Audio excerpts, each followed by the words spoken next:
welcome. We're live from Xi'an, China for the World Cyber Games 2019.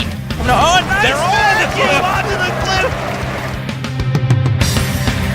In the meanwhile, we've got Drace hiding in the back. He's going to be able to pick up the double kill.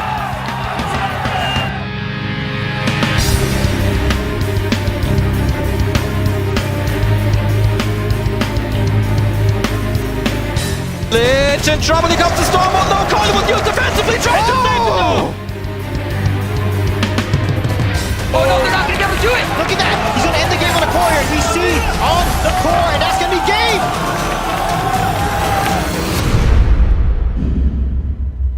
Welcome back, everybody, to WCG 2019 Grand Finals here in Xi'an. We're back for some more Dota 2 action. We have another best of 3 coming your way, and Matt, should be a good one.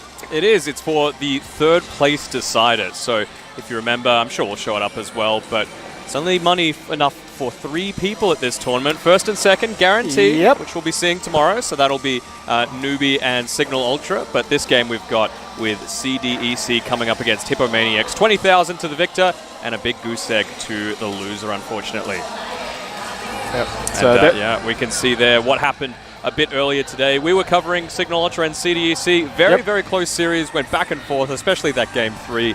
And Newbie, it was also a 2-1 against Hippomaniacs. And really the trend from that was the Invoker lost both times. So I wonder if we'll be seeing that. I think Hippomaniacs believe in it in general, perhaps. You know, maybe the persona, they were putting it on their mind a little bit more. They didn't have it in their game. SCCC did have it in his. But yeah, Invoker not looking great. Ice Frog buffs, please. Nah, keep him in the bin, you know, keep him in the dumpster. Okay, it's good to see a Chinese representative in both of these matches, though. Let's just call it like the gold medal match and the bronze medal match that we've got coming up here. That's one of the really cool things that we see there. Like, there's a tally on the board that actually shows, you know, for the various different countries, you know, how many medals did they win and that sort of thing. So it's really cool to see. I haven't had a look at that. I think I'll take a look as we head away from the broadcast here. But do you think any surprises as far as the semifinal matches went? I would have to say CDEC, I was probably expecting them to make it to the grand final as well at the very start of this tournament. Yeah, but they didn't look so hot. Yeah, with how things have unfolded, though, it is a worthy grand finalist. You know, you've got first place after the group stage as well as second place meeting up there to take home the lion's share of the prize. And we're into the draft. We're going to be here determining who, for this game 1, will get the nice early momentum in this best of 3 series. We've been so quick on getting into the draft. I love this event. It's been fantastic. Just see some dots, and you know, you'll be very happy. Both of their banners looking very crisp, very nice. Yep, they got it all sorted out. Whose banner do you like more? I mean, they're both pretty good. The Hippo looks pretty cool. You know? Yeah, that's true. I like the Hippomaniacs logo, actually. Okay, Centaur being banned out, that has been a pretty crucial hero for CDEC. And they're going to take away the Rubik as well. So now if James wants to play his Lina or his Shadow Shaman or anything like that, that does make it a little bit less appealing. Tiny also being banned out. I don't actually know how much CDEC have been playing it in this event, but James is certainly amazing on that hero. So it makes sense that they are getting rid of it, especially if that's the other problem for the teams in this event, is that they might not be able to gather a ton of good reconnaissance information. Yeah. So Hippomaniacs are probably largely going off CDEC's stats from the TI qualifiers. And that's probably part of why we're seeing the Tiny banned out so heavily, as CDEC, they got sent down here in a large part by the Warlock, and they're just going to do it themselves. The exact same combo. Oh, man. I mean, it's a fitting kit, right? Like, Bristleback, you get the increased movement speed once you hit that level 6. You've got the upheaval, allows you to catch up to people. Just throw the Shadow Word onto the Bristleback, becomes even harder to kill. And then, of course, the Fatal Bonds, just to link everyone together. So that cool spray damage just gets multiplied more and more. I thought maybe they might have gone into something like, you know, the simple follow-up lane, you know, the Sand King Lina or Sand King Lashrak, something like that. But this, you know, as you said, did knock them down into this third place decider. So why not give Hippomaniacs a bit of a taste of the medicine that they received earlier on? Yeah, I don't think that this is necessarily something out of the CDEC playbook either. So Hippomaniacs might be caught a little bit by surprise. And Hippo just going to opt for the Morphling. Early on as well. Yeah, I mean, I think this hero is still very strong. Bristleback seems like probably a decent hero to morph into. Not necessarily amazing, but Do you think they're going to pick the decent. Earthshaker for themselves, Hippo? Now that you can, just with the Aghanim Scepter, always target allies? 10 seconds. Maybe, but they've already got the Rubik as the 4, and I don't really like 5 Rubik very much. So No, but it could be 3 Shaker. could be 3 Shaker. We saw Arwen play it. Yeah, that's true. Wait, is Hippomaniacs a team that ran Shaker mid as well? No, that was Germany. Okay, yeah. It was True. Coupe. He played it Oh, yep.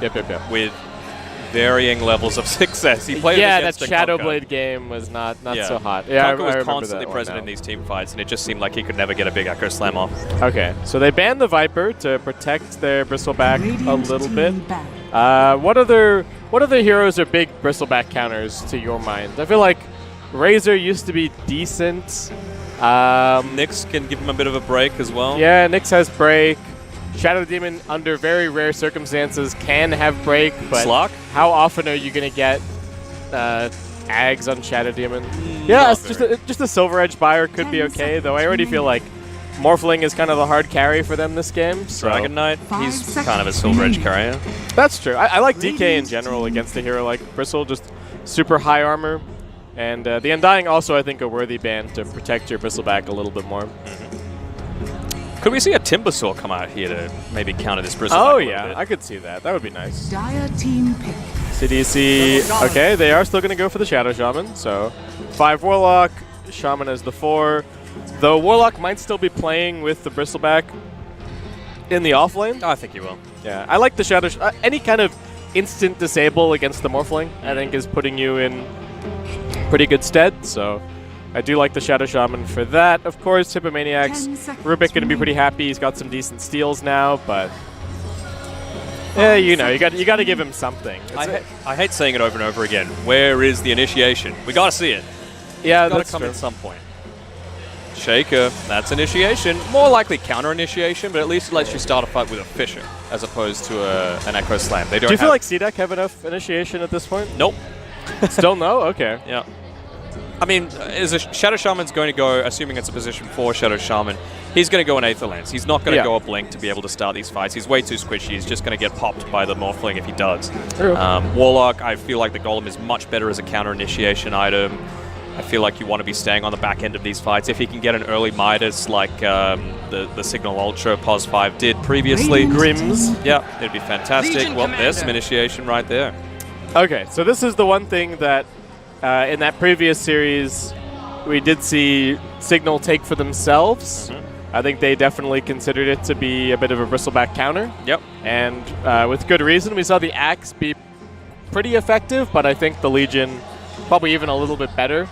Does a bit more 10 damage, seconds slightly longer duration. Yep.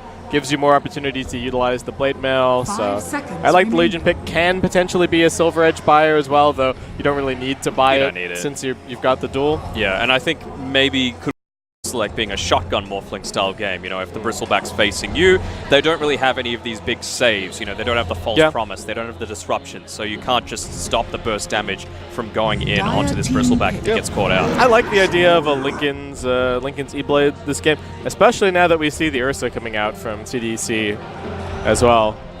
This is a hero that there might be some traumatic memories associated with it. It was one of the Diving heroes a little that bit too far. Yeah, but They've got some still tower believe in push it. though now, right? They've got the Shadow yeah. Shaman that can do 10 it. seconds this remaining. is a very CDEC draft. It's lots of laning.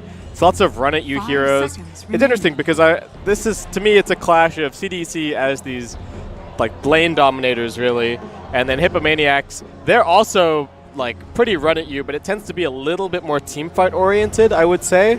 So far it's actually interesting because it feels like Hippomaniacs are the ones who are maybe aiming for the late game a little bit more. I would say that all of the 3 heroes that they've picked so far are on the slightly greedier side. You would think so. I mean, Rubik. It's hard to say, right? If he's greedy Yeah. or not. It depends how you. Depends on choose how to good of build his him. start Yeah, he gets. Like if you get shut out in lane, you feel like you just don't really do anything. And it depends on how good the spells are that you can steal that game and how much your team is fighting. You're not going to turn around the game all by yourself, but that's not something that very many position 4s can do anyway. This is a decent Wyvern game, honestly. they can't do much damage throughout a For cold Hippo? embrace. Yeah. Yeah, I could see it. Radiant You could team burst down a lost. Shadow Shaman. Oh, ooh. Ah, Necrophos. Well, we haven't seen him in a while. Okay, also Oh, kind please of let a- it be the parrot. Oh, please. Oh, yeah, I hope so. I love it. Also a pretty good hero against Bristleback. Yep. Especially once he's turned in your direction with the Legion. Yeah. So I think it's definitely, at this point, it's got to be a shotgun game for the Morphling, right? Shotgun with 10 the, seconds like, get those fast Legion kills, synergize with the Necro. 5 Oh, man. seconds So, remaining. do you reckon this is Necro mid? I think so. I think there's a little bit of flex, like Necro Legion offlane mid, but I'm just thinking, like, if you put him into this core role, right, and you see the Legion Commander as more of just an initiation tool, burst down one hero, and then anything else is a bonus, right? If Actually, you I use think the it- I press think- the attack with the Dire Necrophos, when he's got the team Ghost Shroud up, that heals for so much. yeah. Actually, I think it's Morphling mid, and I think Necro is safe laning against the Bristleback.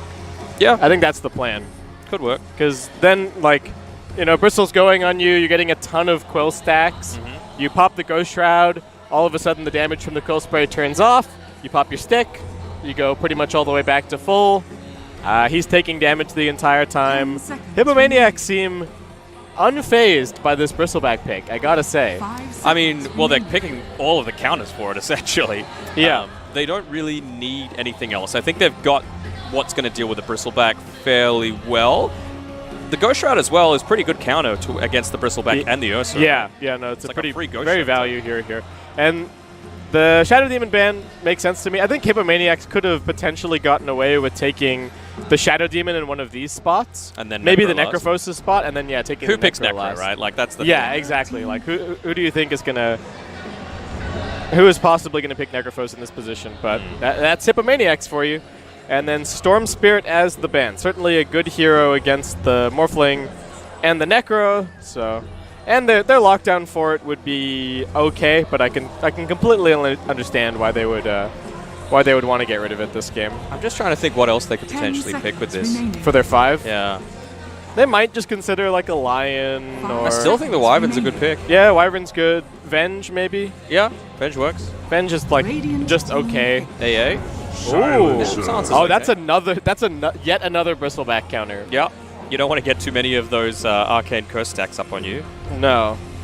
And I like it against the Shadow Shaman, and hell, even the Warlock. That's going to disable Warlock's ability to rock counter initiate against the Legion duel. Might Man, need I'm super digging this Hippomaniacs draft. It's your And something a little bit different. So you Okay. can stop some of the damage coming through from the Legion Commander, but not all too much, right? Because you're Yeah. probably going to see the Shotgun come through. You're probably going to see the Reaper's Scythe come through as well. And the Fade Bolt is going to be dealing some additional damage too. So, and I think it's supposed to be a counter to the Necrophos. yeah, As I well. would think so. I'm really liking the Hippomaniacs draft, though. Yeah, me too. Yeah. I think I'm favoring Hippomaniacs. Yeah. Well, there you go. Unfortunately, we're not going to be changing our prediction record because we're going for the same team. We've both only got one wrong, so I think we're doing pretty well. We're doing okay. Yeah. We also haven't had that many games. It's been a very chill tournament for us. Yes. It's been very good Very times. enjoyable, though. It means that we Oh, get to for sit sure. back and watch a lot of all these different. I've been watching the other games. Yeah. I've been learning about Clash Royale. Yeah. As well. I might actually, like, I'm not big on mobile games. It's but fun.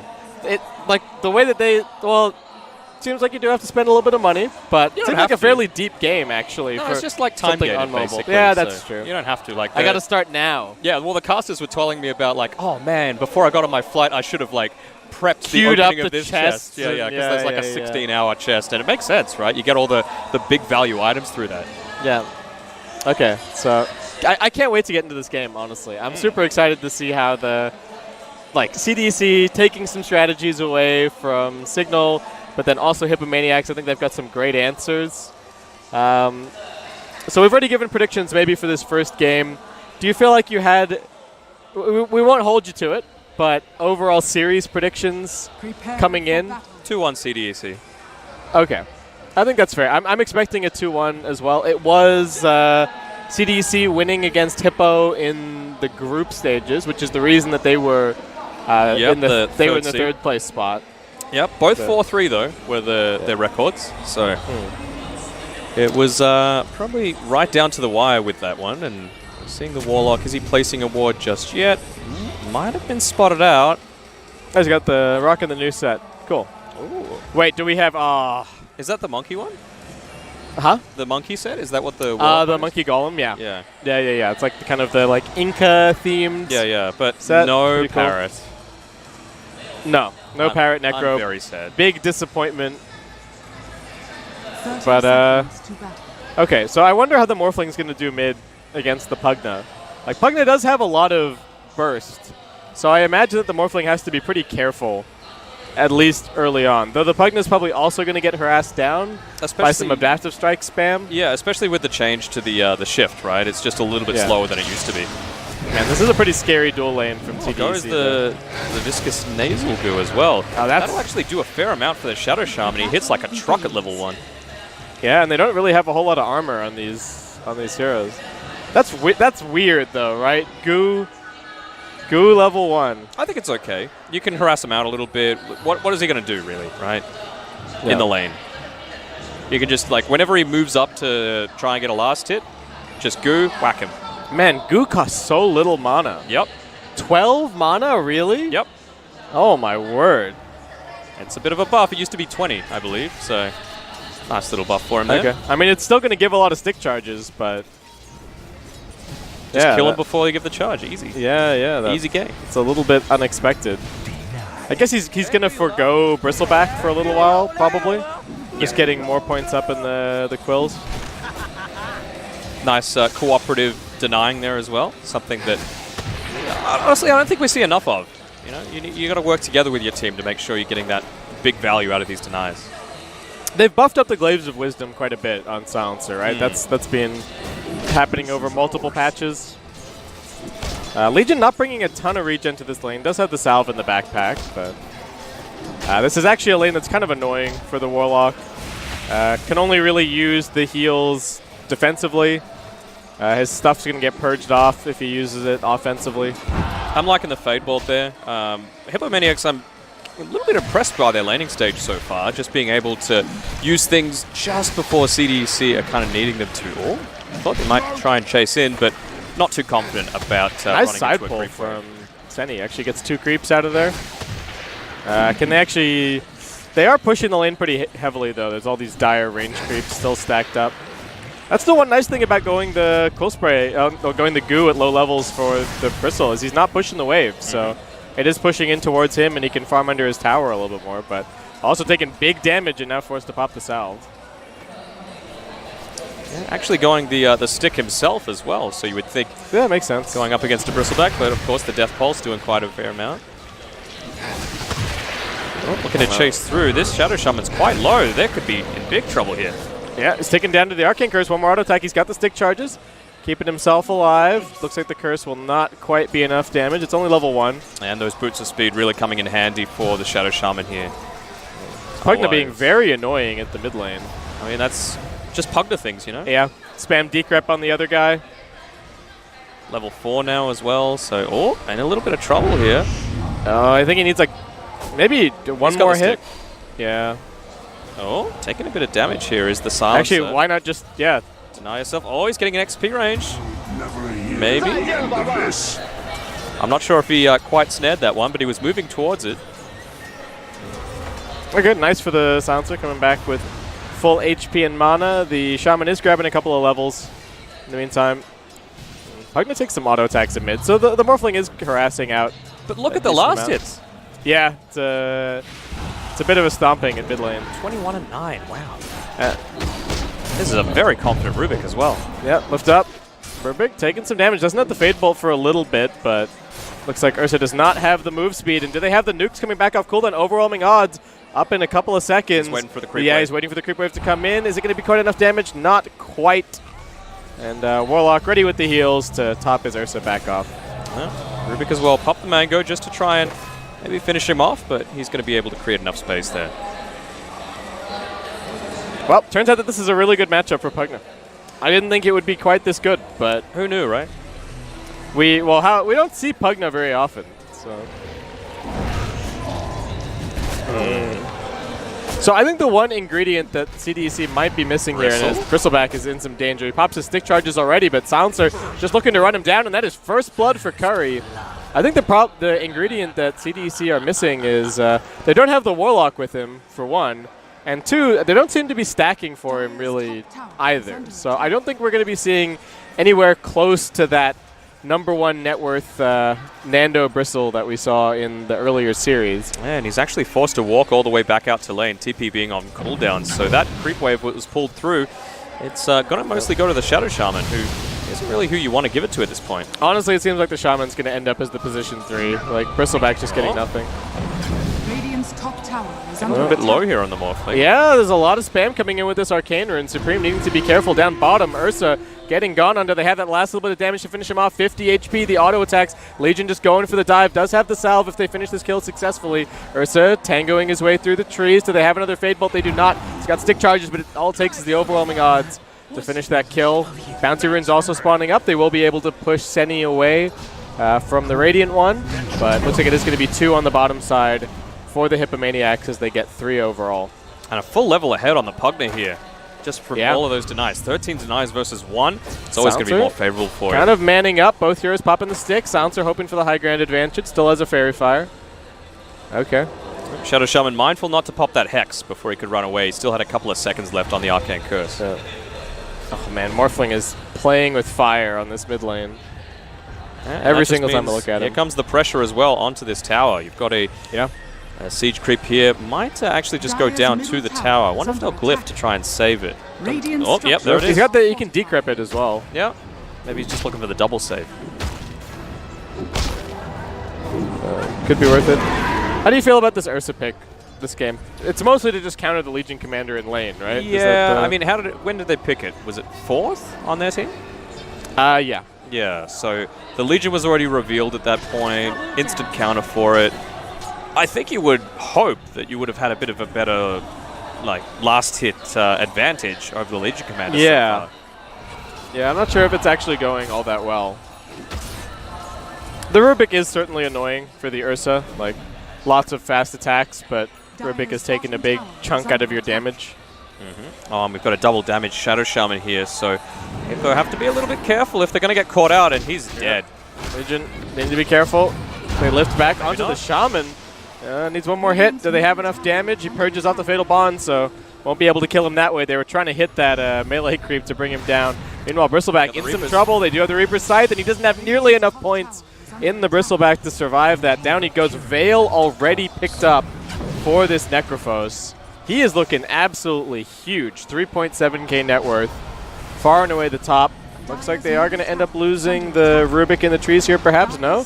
Shadow Shaman can't actually stay on top of him. Supreme now coming in, laying in with the auto attacks, throws at the Adaptive Strike. Does need to be careful of the Pugna. They've got the lift, the heal attempted. Do they have enough damage? They do. Rubik surviving on just a sliver. They do have the Fatal Bonds onto him, though. Warlock just going to punch the Morphling, hoping to finish him off, but it's not enough. Morphling gets the double. They will end up losing the Tier 1 tower mid in the meantime, but still, Hippomaniacs having a fantastic time in this early game. I would have thought that the Pugna would be, like, I know he's got a 1k net worth lead over this Morphling. Yep. I thought it would be more, really. Okay. Just based off the early game stage that he's had, you know, relative to, like, the Necro advantage, you know? Yeah, I guess the matchup's just not... It seemed pretty one-sided, but Morphling was still getting bits and pieces, adaptive striking the range creeps, that kind of thing. No? Pugna going to be stacking up those Ancients, all right. Good nice guy. Bottle resip as well. Yeah, so XM stacks it. Looks like he's going to be clearing out. What a good guy, right? Well, I Taking mean, it for he's himself. clearing out the magic immune. Or yes, the of course. non-magic immune ones. Yeah. Just easy money. Yeah. That's like the one camp that he can... well, one ancient camp he can clear nicely. Yeah, and in traditional James fashion, he's sitting in this mid lane, getting a few more levels. Ooh, they're bringing a bunch of heroes top, but the Legion Commander is also up here with a duel ready to rock and roll. They want this Bristleback. They're going to go for him. They turn him around to face the music, and a few more auto attacks will do it. Saberlight even securing the dual damage for himself here as they look for the Pugna. He does have an Invis Rune, so easy escape for XM. He's going to be fine. No detection on the silence or anything, and XM actually thinking about going for a kill here, perhaps. He's waiting for the silencer to split up from his team. Taking a bit more damage. Doesn't have the global just yet. They do spot the Warlock down in the river. Looks like he's going to be dying pretty quickly, but the Morphling coming forward. Actually looking for this turnaround kill on the Pugna. He didn't even quite kill off the Silencer. Did just get it now, but the Reaper Scythe is ready to rock and roll. That is a long down death time goes of 40 XM. seconds. And now Ursa trying to get involved here, getting some stacks going. Curry still pretty tanky, nice and high on the HP, but gets hexed up, pops the Ghost Shroud, hasn't been able to use his Veil just yet, so they're not getting the full damage out, and with the Enrage, the Ursa just tears him clean in half. They are going to go for another duel. Can they get yet another winner? The damage is big from the Ursa, but it's not quite enough. He's still chasing after. The Legion Commander's just that little bit too fast, and Supreme still fighting high on the Agi. They've got more room to chase. There isn't the Tier 1 tower left here anymore, but we'll be forced to give up the pursuit. Really nicely done by Hippomaniacs, realizing that this is the time to make that aggression. Tomes aren't quite up. Still another 5 seconds until they come through. If they had the Warlock Golem, that would have been a completely different fight. Oh, Rubik. He wants that bounty, but he's not going to be able to get it. James looking for the next one. Body blocking a little bit. Is the lift on cooldown? It's not. Yeah. He just lifts him, throws him over the top. Decrep coming in, but he will still be able to grab the bounty and grab his Arcane Boots, it looks like, before he went down. So not losing out on too much there. Forcing him to use a little bit of mana and then obviously give up his life as well. Yeah. And the other important thing is that they held that Tier 1 tower top, right? Pugna definitely rotated top with the intention of taking that Tier 1. But, oh, and Saberlight picks up a freebie on James down bottom. Man, the Hippomaniacs cores are so willing to rotate around everywhere. I wonder what Saberlight's name translates to. What do you mean? Why has he changed it to that? It's in something in Chinese. Maybe something that he's learned while he's here. Maybe we can run it through. I think I saw him saying something about being a big SEC fan earlier. So. Oh man, that range. The raindrop's actually saving him. Yeah. All right, so he gets his tome delivered. They finally have the global silence ready. Legion, Drum, then into the Blink. Morphling, pretty standard, is going to be going for the Lincoln Sphere. Still not having the best of games, but at least recovering a little bit. And there is a bit of a worrying gap between the Bristleback and then the next core in this game. Not looking nearly as good as when Signal ran it. Especially when you're comparing it with this Necrolite, right? Or Necrophos, rather. 2,300 net worth between the two. And, well, you can see that they're trying to put some more aggression onto this top tower. They don't have the Mass Serpent Wards just yet on James, so they're not going to even need it to take down this tower. But if they look to continue that aggression, they will need to pick up some other... Oh, no, he's just actually got it. Hippo already setting up for mid lane, though. Looks like they should be able to get this. Bit difficult for CDEC to move into position. Bristleback going to go check it out, but he's not very tanky. I think they might just be able to like pop drum, phase boot in, jump him if he tries for anything cute here. And okay, very well realizing that I can't go for this. Oh, they do get the Dream Camper over on the Silencer. Is he going to pop the global? Doesn't use it just yet. Still getting drained out. Senny maybe brought down. Rubik did manage to steal the Chaotic Offering. You've got to use something after it.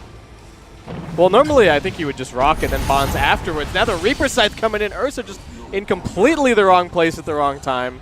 Very cool green golem coming down. Do you think if you die this early and you do have buyback, it's worth just popping it if you get Reaper Scythed? I feel like it is. Not sure. Another duel coming in. Legion Commander hoping for some lucky procs to kill off James here. Not going to be enough, but the overwhelming odds plus a couple of auto attacks should do it. Doesn't have the Hex anymore. Morphling from the low ground will just snipe that one away, getting himself a little bit of additional farm. These supports continuing to not respect the high ground power of the Pugna as he just drains out all of their life, but really feels like it's only XM who's having that good of a game on the side of CDEC. Ursa is going for a Midas, so that's going to help, but... Bristle needing to be careful now. Curry's still turning around on him. Did need to be a little bit careful of the Nether Ward, though. It's only the 1 point. Especially while this Shadow Shaman isn't there at the team fight, the Necrophos, sorry, I keep going Necrolite. Honestly, I'm not going to hold it against you. Yeah. He isn't in too much danger of dying, right? Because he had 21 charges and he had plenty of mana to just use his Ghost Shroud and his heal. So how are you going to die in that scenario?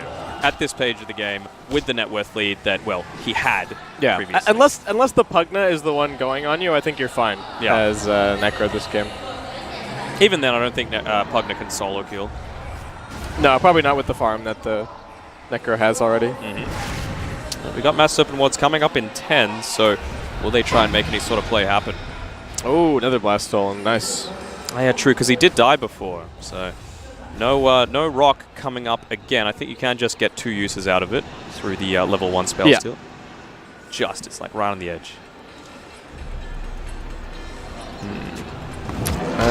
Yeah, I think it's like 110 versus 120 or something like that.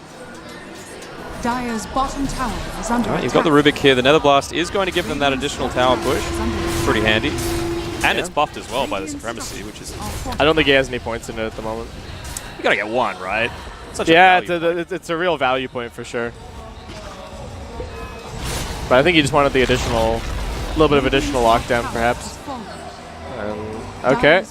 CDEC are set up for this bottom tier 1 push. They're keeping on pushing. They're realizing the threat of this Rubik. They're gonna force them back at the very least. Decent tier 3 damage. CDEC still not respecting this yet. Rubik with the Nether Blast gonna chunk down this tower just that little bit more. Bristleback trying to march forward, but I don't think anyone's really all that afraid of this Bristle. Though Hippomaniacs will still respect it enough to back off. Oh, and we got flag shenanigans happening again. No, in game. Oh yes, of course. Yeah. Yep, they're going for the fight. Global Silence coming out, trying to cover this duel, looking for the James kill first. That's going to be another +2 for Senny. They're looking in the back lines as well. They do find out the Pugna. Defensive Dreekip going to keep himself alive for a little bit longer as the Netherworld is doing some work, and the support's getting split off. James did buy back into this fight, but Ursa's quite low. He's got the Enrage, going to be looking for the turnaround. Necrophos still has the Scythe available, but he is getting kited by the Decrep. Bristleback needs to be careful, wants to wait out this Arcane Curse, but also doesn't want to just sit here and wait things out completely. We do have Necrophos trapped inside of the Mass Serpent Wards, also hexed up, but Curry is just surviving for such a long time. He's going to get the Reaper Scythe heal, but it's not quite going to be enough. James chasing forward, but he gets brought down. This Netherward in the middle of the fight doing so much. And they're looking for one more. Legion Commander does get the phase boots off, and looks like we'll be able to run this one out. They get another goo. Okay, looks like they are actually gonna be able to get it. And that is going to be a nice turnaround for CDEC. Supreme wants a little more, but needs to be careful. They want the Ursa, but he gets decrept. Ursa still surviving. Can they cancel this TP out? No James in the area. He is already dead, so fairly safe aggression from the Morphling, but still a good turnaround from CDEC, at least after how that fight started with James dying instantly. When they were pushing onto that tier 3 tower, I'm pretty impressed with Hippo, to be honest. They had the timing of the rock down to a second. They backed off like 2 seconds before it was actually back online. He didn't have mana for it to cast it straight away anyway, but just realizing the threat that's coming through, you know, they're keeping track of all of these really high cooldowns, and it's great to see. The 2 supports are looking for something. Well, they know that he's sitting right there. They do have the Sentry Ward. The Warlock doesn't quite see him. It is nighttime, so Silencer just doing a little bit of scouting. We've got Bristleback pushing up top, but Legion Commander is looking for him right now. He's going to go for the TP out, and we'll be able to escape. Scan, I think, connected, so they should realize that he's gone at this point. Morphling just going to chill out and farm for a little bit more. I think that makes sense. Yep, going at Lincolns. Yeah. So just not wanting to get instantly burst down by this Pugna, and protects him a little bit from the lockdown from the Shadow Shaman as well. Yeah, it's such a comfort item on the Morphling as well. Like, if it's a good Lincoln Sphere game, I think a lot of Morphling players just like having it. Is it a good Lincoln Sphere game, though? You've just got the Bristleback that can just goo. And I think it's mostly about the... yeah, that's true. The goo can be problematic, but I think it's more about, like, the Shaman getting you from Fog or getting you with a Blink. Yeah. It means that you can stay at full Agi pretty reliably, and then morph when it's needed. Oh my god, he's just dead. Oh man. What was that about Agi? Decrep, gone. I guess he didn't have the Lincolns just yet, so... Yeah. No, the Lincolns would have helped. Yeah. But still, oh my word. I've seen that happen with Finger of Death before. I haven't really seen it with just the Pugna damage. But I don't know. Not even a whoops from Supreme. He's stunned. Oh, he's going in deep here on the LC. Wants something, going to be looking for this Pugna. Needs to find the Pugna. Actually, whoever he finds, the other person's probably just going to go for the lockdown. Nice Hex from James. Secures the TP out. They are going to be looking for him now, though, and they will find him in the trees. Poor James. That's going to be another 2 int lost and another 10 dual damage for Saberlight. Pretty happy with that. Sacrificing himself for the good of his team. That was 100% worth it. Yeah. Okay, going into a Solar Crest here on the Bristleback. He's still about 2,000 gold away, but if there are any more camps stacked up, then it's going to accelerate that a fair amount. Bristleback's still not going to be that scary, but at least buying nice utility items, I suppose, for his team.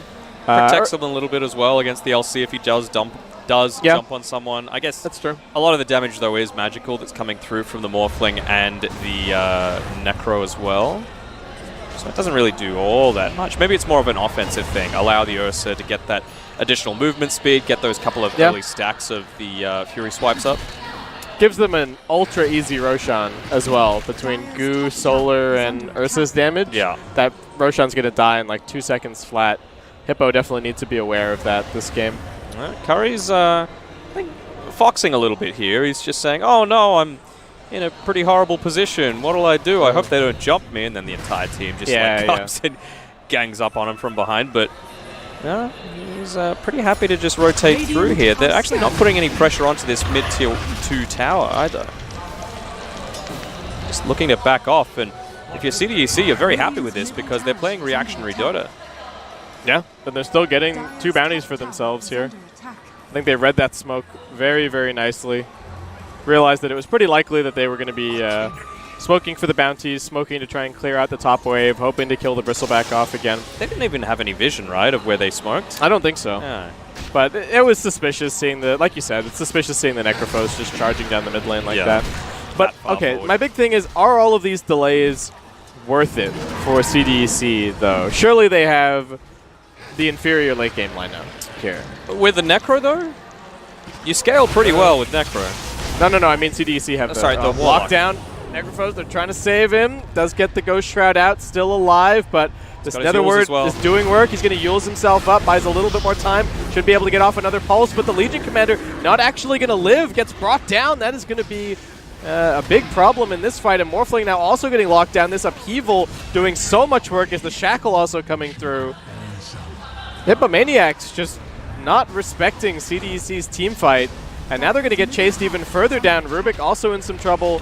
Super slowed down by the Decrep. He's going to throw a little bit of damage back in the opposite direction. But CDEC, what a clean team fight win from them. It was. Right at the end, I don't know what Muff was thinking. He actually pulled the Pugna closer to him so that he could get the Decrep off and they could chase him down. Sorry, I was talking about the Warlock before. Yeah, the late game potential. Yeah. Well, we might not even get to that point with the way that CDEC are now snowballing. Oh, even mid now lane, the Necro, he instantly TP'd back and he might be bursted down. Yeah, no way out. Just completely ward trapped. That Nether Ward is doing so much work. Might have been chased down this Silencer, no?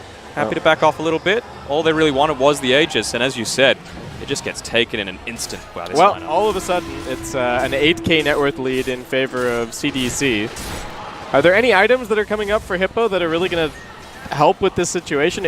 It does feel like the Necro is actually hitting a little bit of a wall now that the Pugna is maxing out the Nether Ward. The Nether Ward, yeah. I didn't expect it to be so good, but it's really negating a ton of the healing that he's getting from Death Pulse.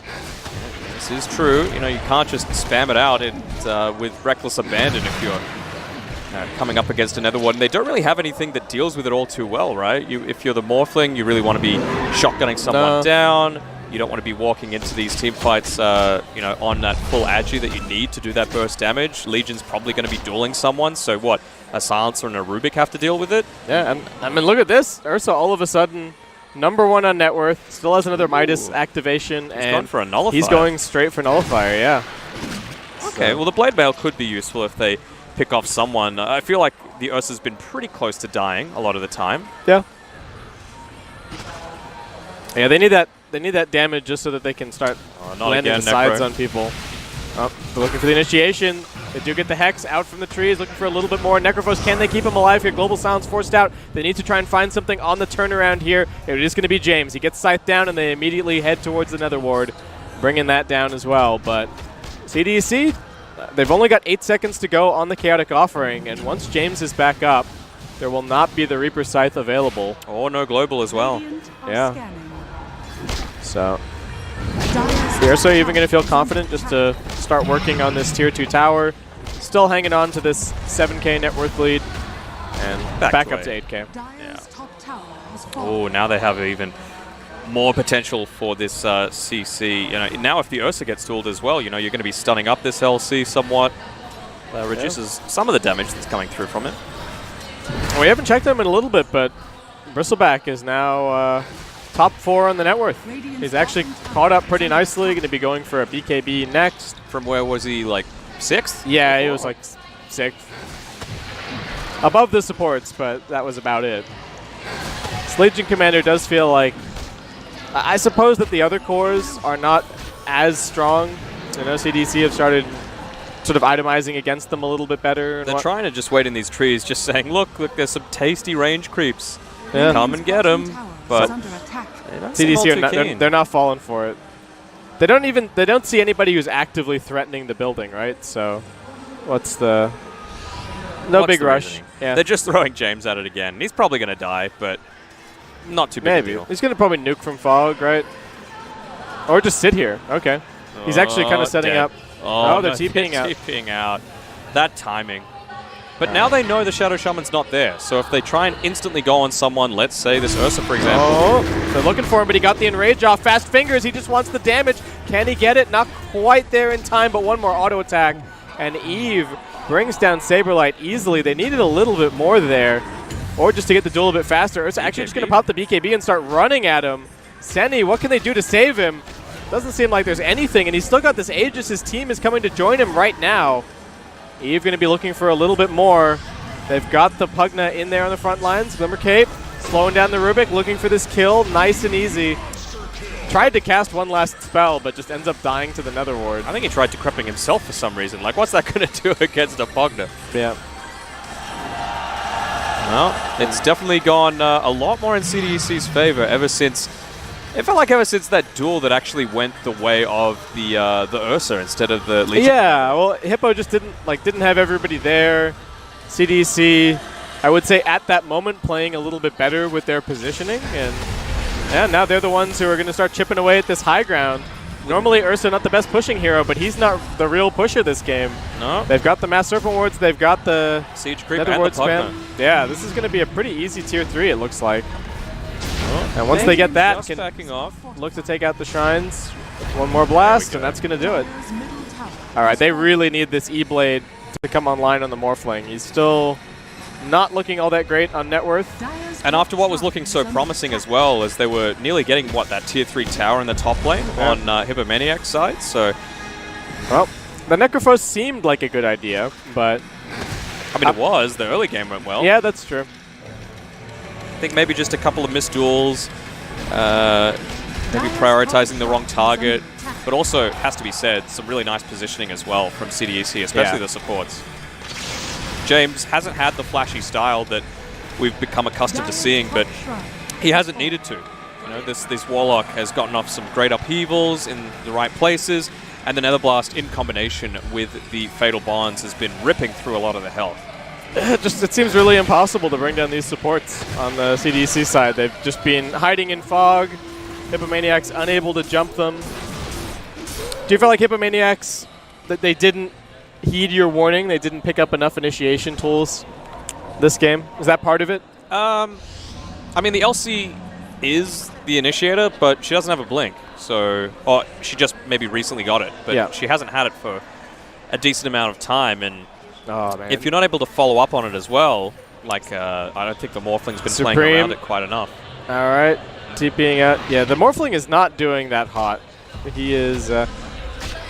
Actually, the Pugna is such a perfect hero this game to punish all of the bristleback counters from Hippomaniacs. It's actually good against all of their cores. And just again, CDEC know that something's up. No one's protecting this tier 2 tower right now. This is a pretty obvious smoke, and they're just waiting. Obs plus Sentry, somebody waiting to break it. Tier 2 takes a bunch of damage. They've got the high ground. Yeah. I suppose they do know with this dire Observer Ward near the Radiant bot shrine that Bristleback's just passing underneath now. They know that they're not smoked either. So they could look to maybe get a pick off here. You know, you can see a couple of heroes sitting in this creep wave. If they're really fast finger, they could get to it, but Morphling isn't there either. So I don't know how I'd feel about taking this sort of initiation. Pugna would be a nice grab, but always have to be wary of the rock. They have to kill... I think they have to kill a core in the duration of the global. Otherwise, they're in big trouble. Morphling, still not a ton of net worth, has been playing with this team quite a bit. Not the not necessarily the Morphling game that we're used to seeing, right? I feel like a lot of the time it's Morphling far and away #1 on net worth, just cruising, but not the case for Supreme this game. I think a lot of that has to go back to how that laning stage went. You know, it was for pure sure. domination from the Pugna. You can only no doubt about that. Yeah, you can only adaptive strike so many range creeps. You know, it's not going to get you every single one. Well, every single creep. This Pugna has done so much work. So I think he queued up a Glimmer Cape and a Blink, and then he was queuing up just the rest of his Dagon levels. Yeah, Dagon is such a nice item on this hero. Like, it's probably, is it like the one hero where, it's probably the one hero where Dagon is most core, right?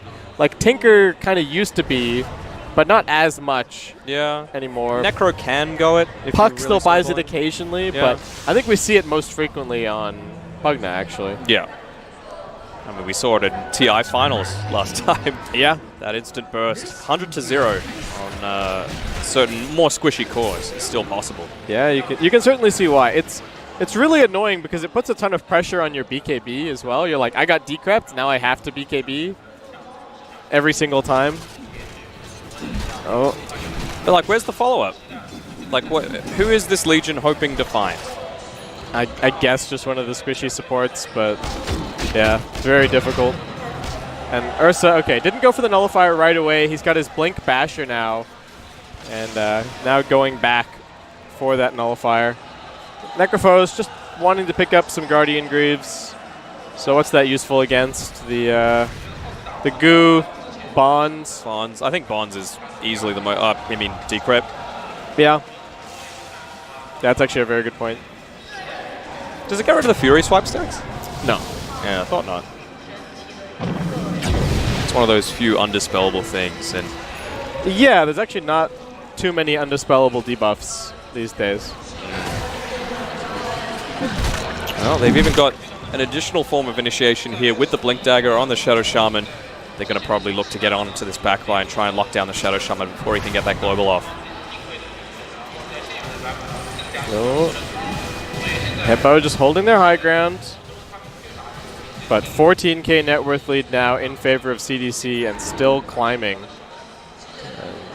Not really feeling forced into making any kind of a play. Roshan actually going to be coming up relatively soon, it looks like. That's a fairly slow clock, so it might be close to a max spawn timer, but they're just controlling the entire map. He's gone back into the Nullifier now. We'll probably look to sell his Magic Wand and pick it up, or just use the spot for the Aegis. Nearly getting that completed Dagon 5 as well on the Pugna, which is going to be even more burst. So much damage. Oh, Hex, jump in. Can they keep this Necrophos alive? He gets zapped. Rubik, what's he stolen? Does get the Shackles, looking to run forward, but this upheaval, Necrophos just can't go anywhere. They jump in, they pop the global. Is that going to be enough to save the Necro? The Ursa BKB wearing down a little bit as now they go in with the duel, plus the Scythe. They will not get the Scythe bonuses, but still winner damage and a much better taken fight from Hippomaniacs as they find a good turnaround there. James playing with fire a little bit, standing on that high ground, knowing he has the blink out, but still a little bit risky, and Roshan has respawned, so they've got 70 seconds. Oh, they get the Yules on the Bristle. They're looking at him. Once again, the Netherworld gets popped down, gets pinged out immediately by Silencer. They don't want to fight underneath that. Bristleback still pretty strong. He's got his 10-second BKB, I believe, ready to rock and roll. And level 20, so doing a decent amount of damage now. But Curry still wants to pressure him a bit. Just poking and prodding, burning away a little bit of life. He does have 47 HP regen, so actually not taking any damage from the Heartstopper aura. Man, the new Heartstopper is so sad. Yeah. But Necro was busted beforehand. He got a tiny bit of a buff to it, right, recently? I think they buffed some of the low levels a little bit. They're jumping in, looking for the duel, but BKB comes out from the Bristle. Only 20 seconds to go on the Ursa. This is not the best opportunity, and James finds the lockdown. There's the Mass Serpent Wards getting dropped. Legion Commander just going to be brought down. Waveform in for the Morphling. What can he actually do here? Gets his Lincoln Sphere pretty much immediately popped. He is now morphing over into the Bristleback form as the Fatal Bonds are going to push them back, but James once again going in, looking for that little bit more. Morphling's pretty tanky though. They need to be careful. James almost dead on the sideline. Senny just going to stand his ground looking for this kill. The Adaptive Strike puts James in the hole as now Silencer getting brought down, but Ursa is in here, pops the Enrage immediately. Brings down one. They're looking for a little bit more. Can they get the lockdown onto the Necrophos? Yes, they can. CDEC cleaning up this fight. Hippomaniacs unable to retreat cleanly. And Hugna even looking for a little bit more. It was just that second iteration of the Fatal Bonds doing so much damage, even when the Ursa's just on one target. It takes away, what, a quarter of everyone else's HP just from that pure right-click. And Ursa just going to go quickly solo Roche while his team actually continues the push. Why not? And he's going to be able to finish up Basher as well as soon as this goes down. Yep. Oh man, Thunder Rage. And go and deliver those items to your team. Glyph already getting forced out. Necro's dead for 30. They are going to have their other heroes up in 8 seconds time, but I don't know. Hippomaniacs not looking like they're going to be able to defend this first lane of barracks. Yeah, Monkey hitting away on the melee rock. Jump in. They got the duel. Do they have the damage? They're looking for the Pugna. Can they bring him down? Surely. He's also lifted, but he's still surviving. They don't get the duel damage. They lose the Legion Commander. Bristleback on the front lines. 2 BKBs popped, and this upheaval is just such a big problem. Rubik unable to escape. Morph already morphing strength. Getting hexed up. James once again with the jump in. They're going to try and keep their Morphling alive. The global is not enough to save him. And these 2 buybacks, will they actually find anything? Bristleback willing to put his life on the line just to finish off the melee barracks as he runs his way out of here with the singular arcane curse upon him. But Hippomaniacs now falling further and further behind. 20k deficit against CDEC. And forcing the buyback from that Legion Commander. Yeah, it's not great that the Pugna died, but he didn't even have to use his buyback. He was happy. He was realizing that his team has got this completely covered. And again, in that team fight, instantly that Lincoln's was popped by the Viscous Nasal Goo. So, you know, it just feels like it's completely worthless against this Bristleback. Yeah, and Warlock's gone, man. Warlock has his Ags now as well. Having a great game. TDC didn't look so hot at first for the combo, but they're running in on the front lines. Lotus doing some decent work. The Abyssal Blade coming through. Nice Yules. Trying to get popping. Is that going to be enough? They jump in. They duel the back lines. Looking for the Shaman kill. They are going to get it. That's damage for the Legion Commander. They're still chasing. Necrophos, I don't know if he has any cooldowns left. He's been solar crested. There's the Guardian Greaves helping to keep him alive a little bit longer. The Purge as well. They're looking for 1 bash, but they don't even need it. They bring him down easily. Dead for 70 seconds. The Pugna now rejoining them as XM's going to help his team look for yet another lane of racks, and Hippomaniacs just don't really seem to have a whole lot of fight left. I was thinking maybe you might have tried to pop that Reapers just even for the small amount of stun. That's how desperate it's gotten, because now it just means that these tier 3s probably are going to be going down. The constant damage coming through from the siege creeps. Reconsiders the dive, just goes straight back to hitting the buildings. Yeah. CDC have learned some lessons. Some PTSD coming through there. Yep. Okay. Secure the lanes, secure the lead, secure the game. It should be pretty much a 100% win for CDEC at this point. The Morphling is trying to hit this Bristleback, but it's just not doing anything. Legion Commander jumped in with the Blade Mail pops, decided better of it. Did not want to tango, especially with the Chaotic Offering up and available and no Global Silence to help cover. Did he go the Enrage status resist here on the Ursa? It was the left talent. I'm not sure which one is which. No. I'm not Steez Beans. No, you're not Steez Beans.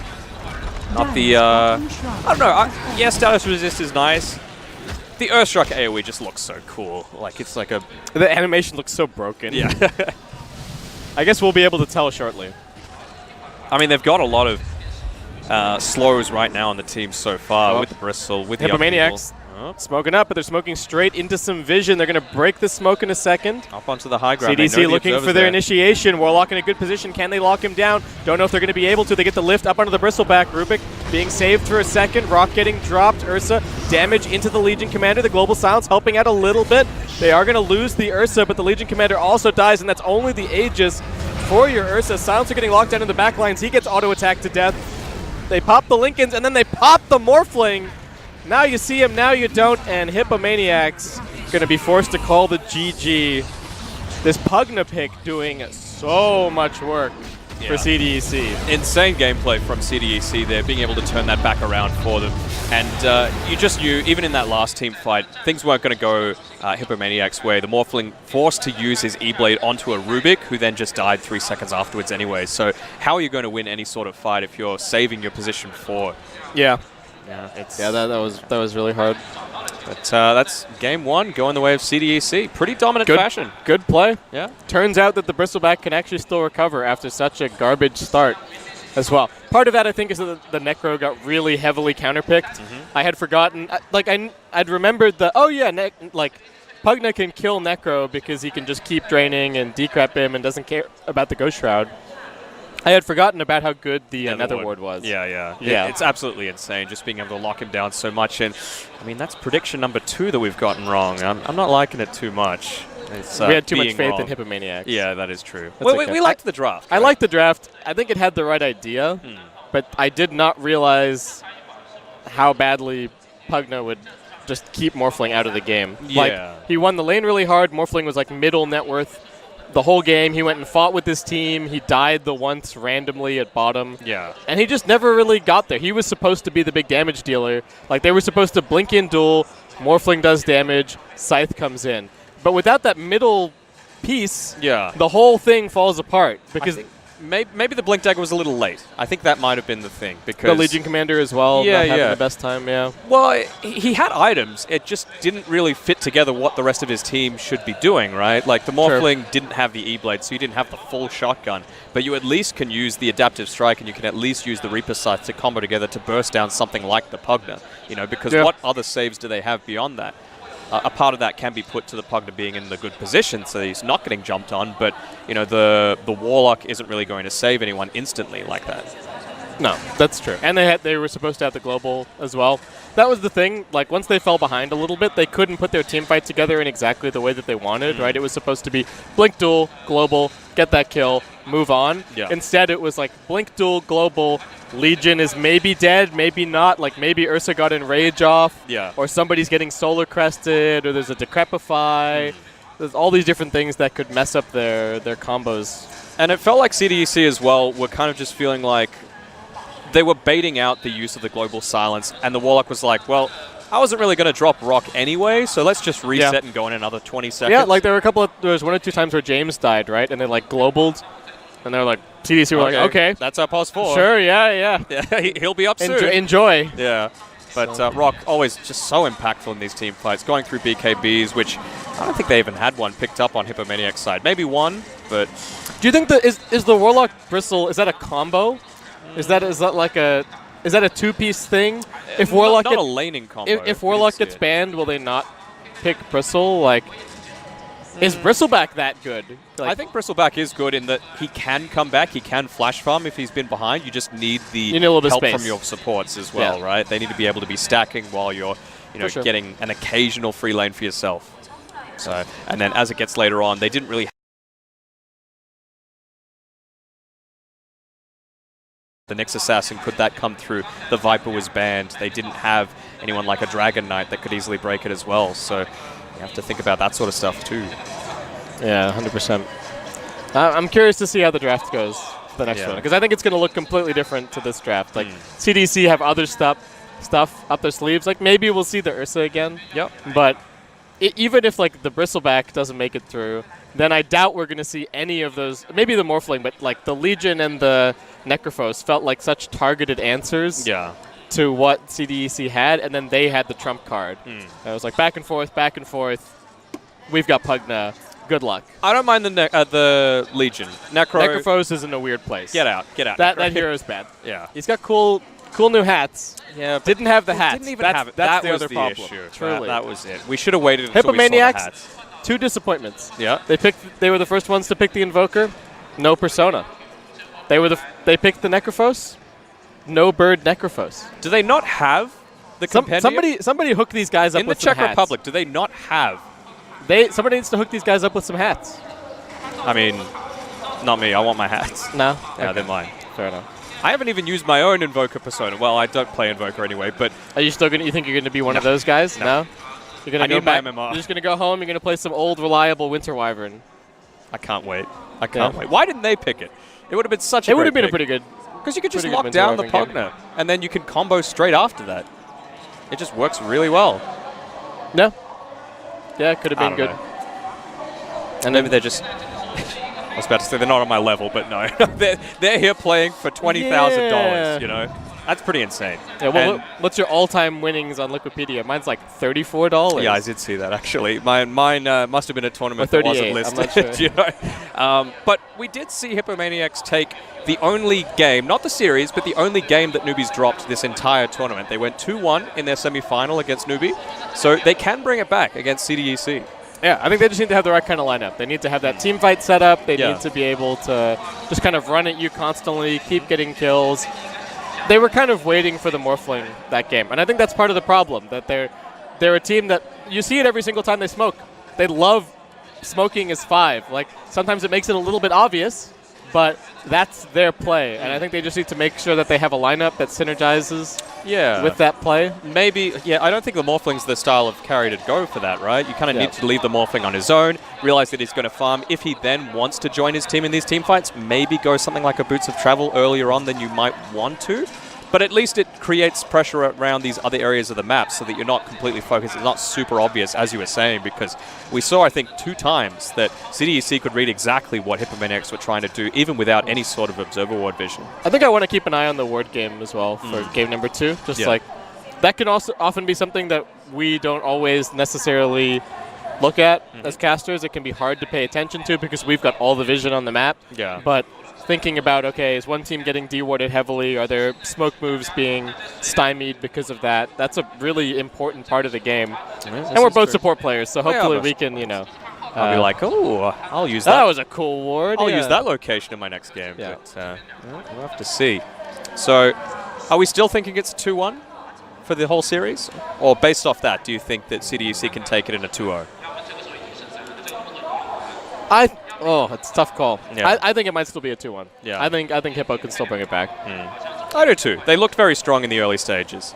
It was just like one fight and like one pickoff went CDEC's way, and then suddenly they're 8k behind. They just kind of stumbled not moving into this item timing that they were expecting, I think. That was the hope. Like they thought, okay, Legion blink and Necro has some items, and then the shotgun's supposed to come up, and it's like, wait, where's the shotgun? Yeah. Why isn't this item here yet? It's supposed to be here at this timing. We've taken all of these early towers as well. Like, Morphling should have more farm than this, but the lane going badly just kind of shut down his whole game. It felt like they had some of the pieces of the puzzle, but not the entire thing. You know, I pointed out that they were pinpoint with their accuracy of getting back when that Warlock Golem was going to be back online.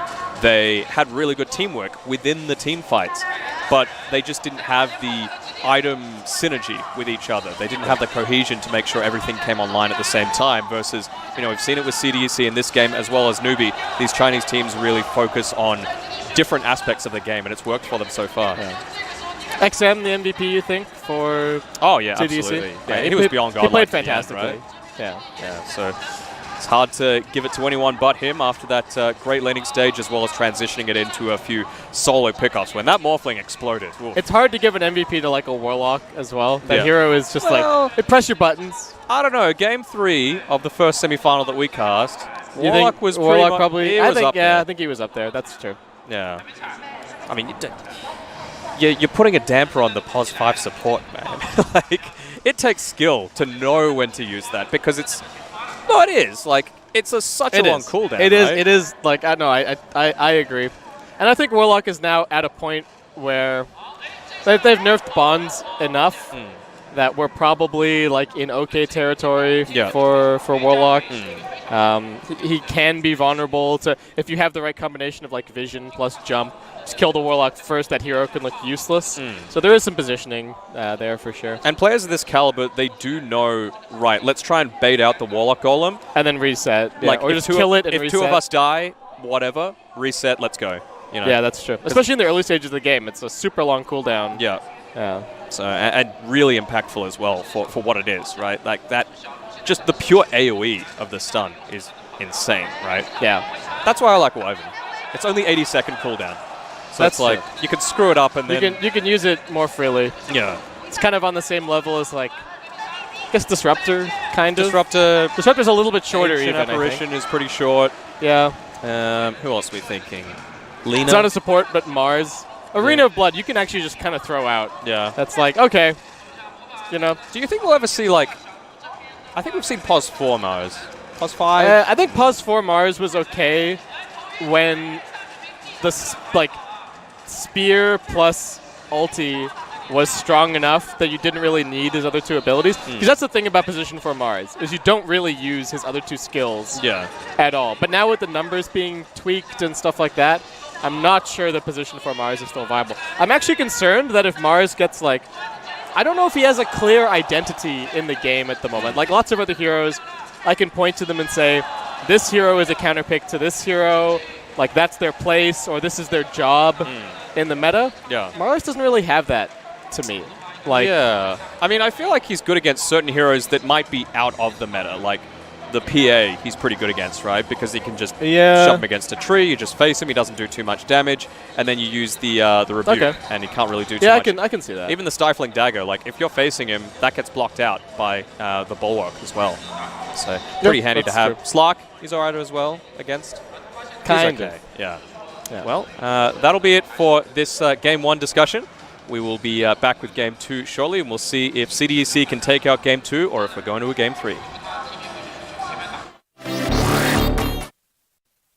To WCG 2019, where we go beyond the game. We have another game here of Dota 2 for you. We've got Hippomaniacs versus CDEC here in our third place decider match. If you're just tuning in, CDEC are currently leading the series 1-0. So I think we'll get into the next draft pretty quickly. Yeah, and unfortunately, there's no money for fourth place. No. So winner of this, 20K, loser, nothing. Goose egg. Maybe they got a little WCG pin or something. Is mine straight? No. It's sorted now. It keeps spinning. Yeah, that's fine. It's a feature. I'm not even wearing mine. You're wearing your Mudkip, right? Yeah, I got my Mudkip one on. Very nice. I probably should have worn the WCG one. When am I ever going to wear it again? Next tournament? Yeah. Next maybe. year? That would be hype. Yeah.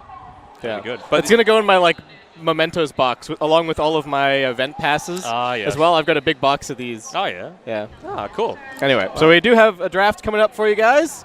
We'll get that in front of your screens. You don't have to look at our ugly mugs anymore. CDEC Game 1 looked very good play-wise. Turned out that Pugna was the perfect pick that they needed for that game. And this time around, bans are going to change a little bit. CDEC, are they going to get rid of the Warlock themselves? I don't know. They've got second pick. Sorry. Yeah, I think it's actually the exact same setup again. So it turns out that the priorities between these two teams line up such that CDEC always want second pick and Radiant, and Hippomaniacs always want first pick and Dire. I imagine it's that Hippomaniacs probably want first pick over second pick, and CDEC want second pick over first pick. And then the sides just and happen then to... Yeah, just kind of lines up. Hey, so, huh? Okay. Something a little bit different. So, do you think that's a bait, or do you think it actually reveals about something what they want to draft? Like an Alchemist or a Morphling or... I think it does make it's going to make Hippomaniacs think at least a little bit about like, oh, is the Morphling going to be a concern this game? Do we take the Warlock? Are we just getting baited if we take the Warlock?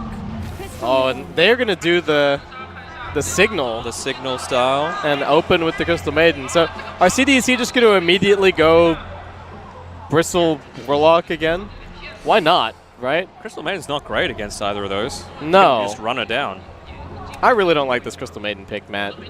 I think she can work as a hero, but I just don't like her first overall. Yeah. I really want, I want them to pick a 5 first, and then if it looks like a good game, like if you know what cores you're going to pick, then by all means go for the Maiden if she's really synergistic with the cores. But now they're just like, they're putting the cart before the horse to me a little bit. They're painting themselves into a corner a little bit, you reckon? Yeah. That's another good way to put it. But oh, there's one. CDEC, there's some discussion. There's B1. We'll see B2 soon. Yes. Thing coming down the stairs. Well, BB is 2 Bs, so... No, but do you get my reference? Yes, I get... Yes. Okay. Da-na-na. Bananas in pajamas for everyone that doesn't understand Australian children's shows. Oh, is that an Australian thing? Yeah. Oh, dang. I didn't even realize. How dare you? I think I've seen it. Well, here's the thing. I grew up mostly in other countries, and I still saw it. Well, there's B2. Da-na-na. Da-na-na-na. Well, are there going to be any teddy bears for them to chase? Ursa? Is he Hippomaniacs gonna go for the Ursa? I mean, he's all right against Bristle, right? He's okay for sure. And pairs reasonably well with the CM. You know, you can spam out the overpower a bit more often. It's okay. They might be thinking about it a little bit more after the previous game. But let's see some bristleback counters, I suppose. Hippomaniacs, you tried to pick them last game. Are you going to go for any of the same ones? There's no Viper band. Are they just going to run it back? Yeah, if they want the Viper, they got to take it now. Is the thing. Nyx feels like it's not really a hero anymore.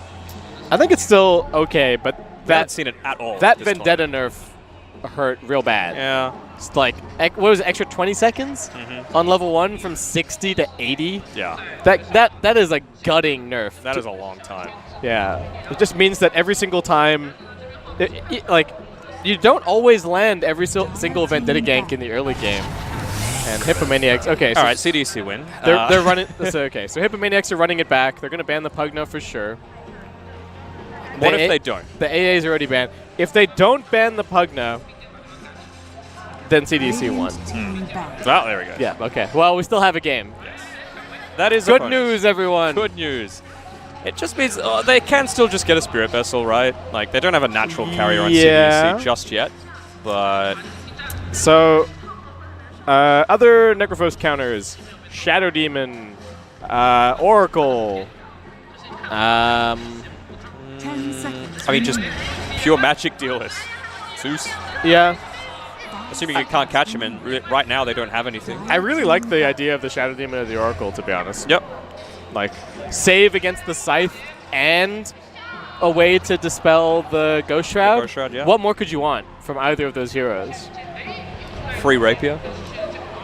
No one has a free Rapier. No, but I'm saying that's what you could want. That's what you would want, yeah. Yeah. Actually, Bristleback with like the extra stacks and like extra damage and stuff. True. That is a 10 seconds. that's pretty free. The numbers get pretty crazy. Yeah. That's pretty free. It's about as free as you can get. It doesn't cost you any gold.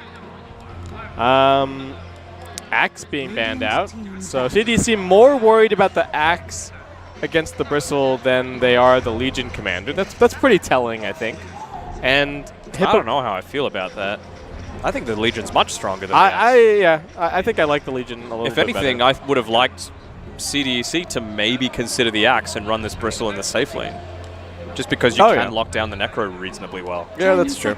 Remaining. What do you make of the Morphling ban? 5 seconds remaining. To me, I guess maybe just realizing the AA could be for something else, the AA ban. Yeah. To me, the one thing that's a little bit weird, and I don't really like it when teams ban their own heroes. Because they're like, oh, we think this hero is really strong. Yeah. So the enemy team must think it's really strong. So unless it's like we don't want to play it. So well, here we go. There's some break. All right. Well, they actually don't need it. This hero is also amazing against Necro. Yeah, Necrophos. you just sit like, oh, sure, you want to death pulse me? Okay. Yep. And the mana burn shreds him like nothing else. So and he's always going to have mana with his Crystal Maiden on his team as well. And potentially value just to take it away from the Hippomaniac side. So they could, man, I don't know. What 5 do they pick? 5 seconds remaining. Or it could be Maiden 5, and then they still have room for a 4, but they need a... Well, it means it blocks out a lot of these other things as well, right? Like Leshrac isn't really a hero anymore. Yeah. Darkseer probably wouldn't pick it anyway, but it's not really a hero here anymore. Lena probably don't want to pick that either. Who's going to be the big physical damage dealer as well for Hippomaniacs? I imagine that they're looking to run the Necro in the safe lane, or at least they want to run him up against the Bristleback, right? How's the Lifestealer here? I don't mind it. I mean, laning it is a little bit difficult if you don't have the safe lane available, but could work. I think it's still fine. You don't have to run the Necro in the save. This is so hard because they have to go for a pick still only seeing one of CDEC's cores. Yeah. So like the only hero that you're really thinking about counterpicking is the Bristleback. I want to see... What do I want to see? I want to see... No, not a Spirit Breaker. I mean, some form of tanky initiation that can carry a Spirit Vessel is what I want to see right now. I think they just picked one of their supports. Yeah, that's what I'm talking about. Yeah. The 4. Yeah, he can carry okay, yeah. I like Undying more as a 5, and I like Maiden more as a 4, so I'm hoping they're running it that way around, but we'll have to see. This is another kind of bristleback counter. It's a good 5-man hero, more heals with the Necrophos, so they've got a ton of sustain. If Hippomaniacs survive a fight, Death plus Soul Rip, everybody's going back to full HP for sure. And then if Necro gets a kill as well, you just have that additional as well. And CDEC, okay. Yeah, picking the Shrek for They themselves. take the, they're like, well, we've covered our Lesh pretty nicely, so. Juggernaut For Hippo. Gives them even more sustain with the healing ward. Yeah. You don't really worry about Nyx at all. Yeah, so you don't want any illusion heroes at this point. There's too much AoE from CDEC. 10 seconds remaining.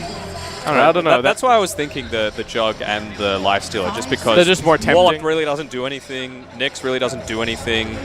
Yeah, I can see it.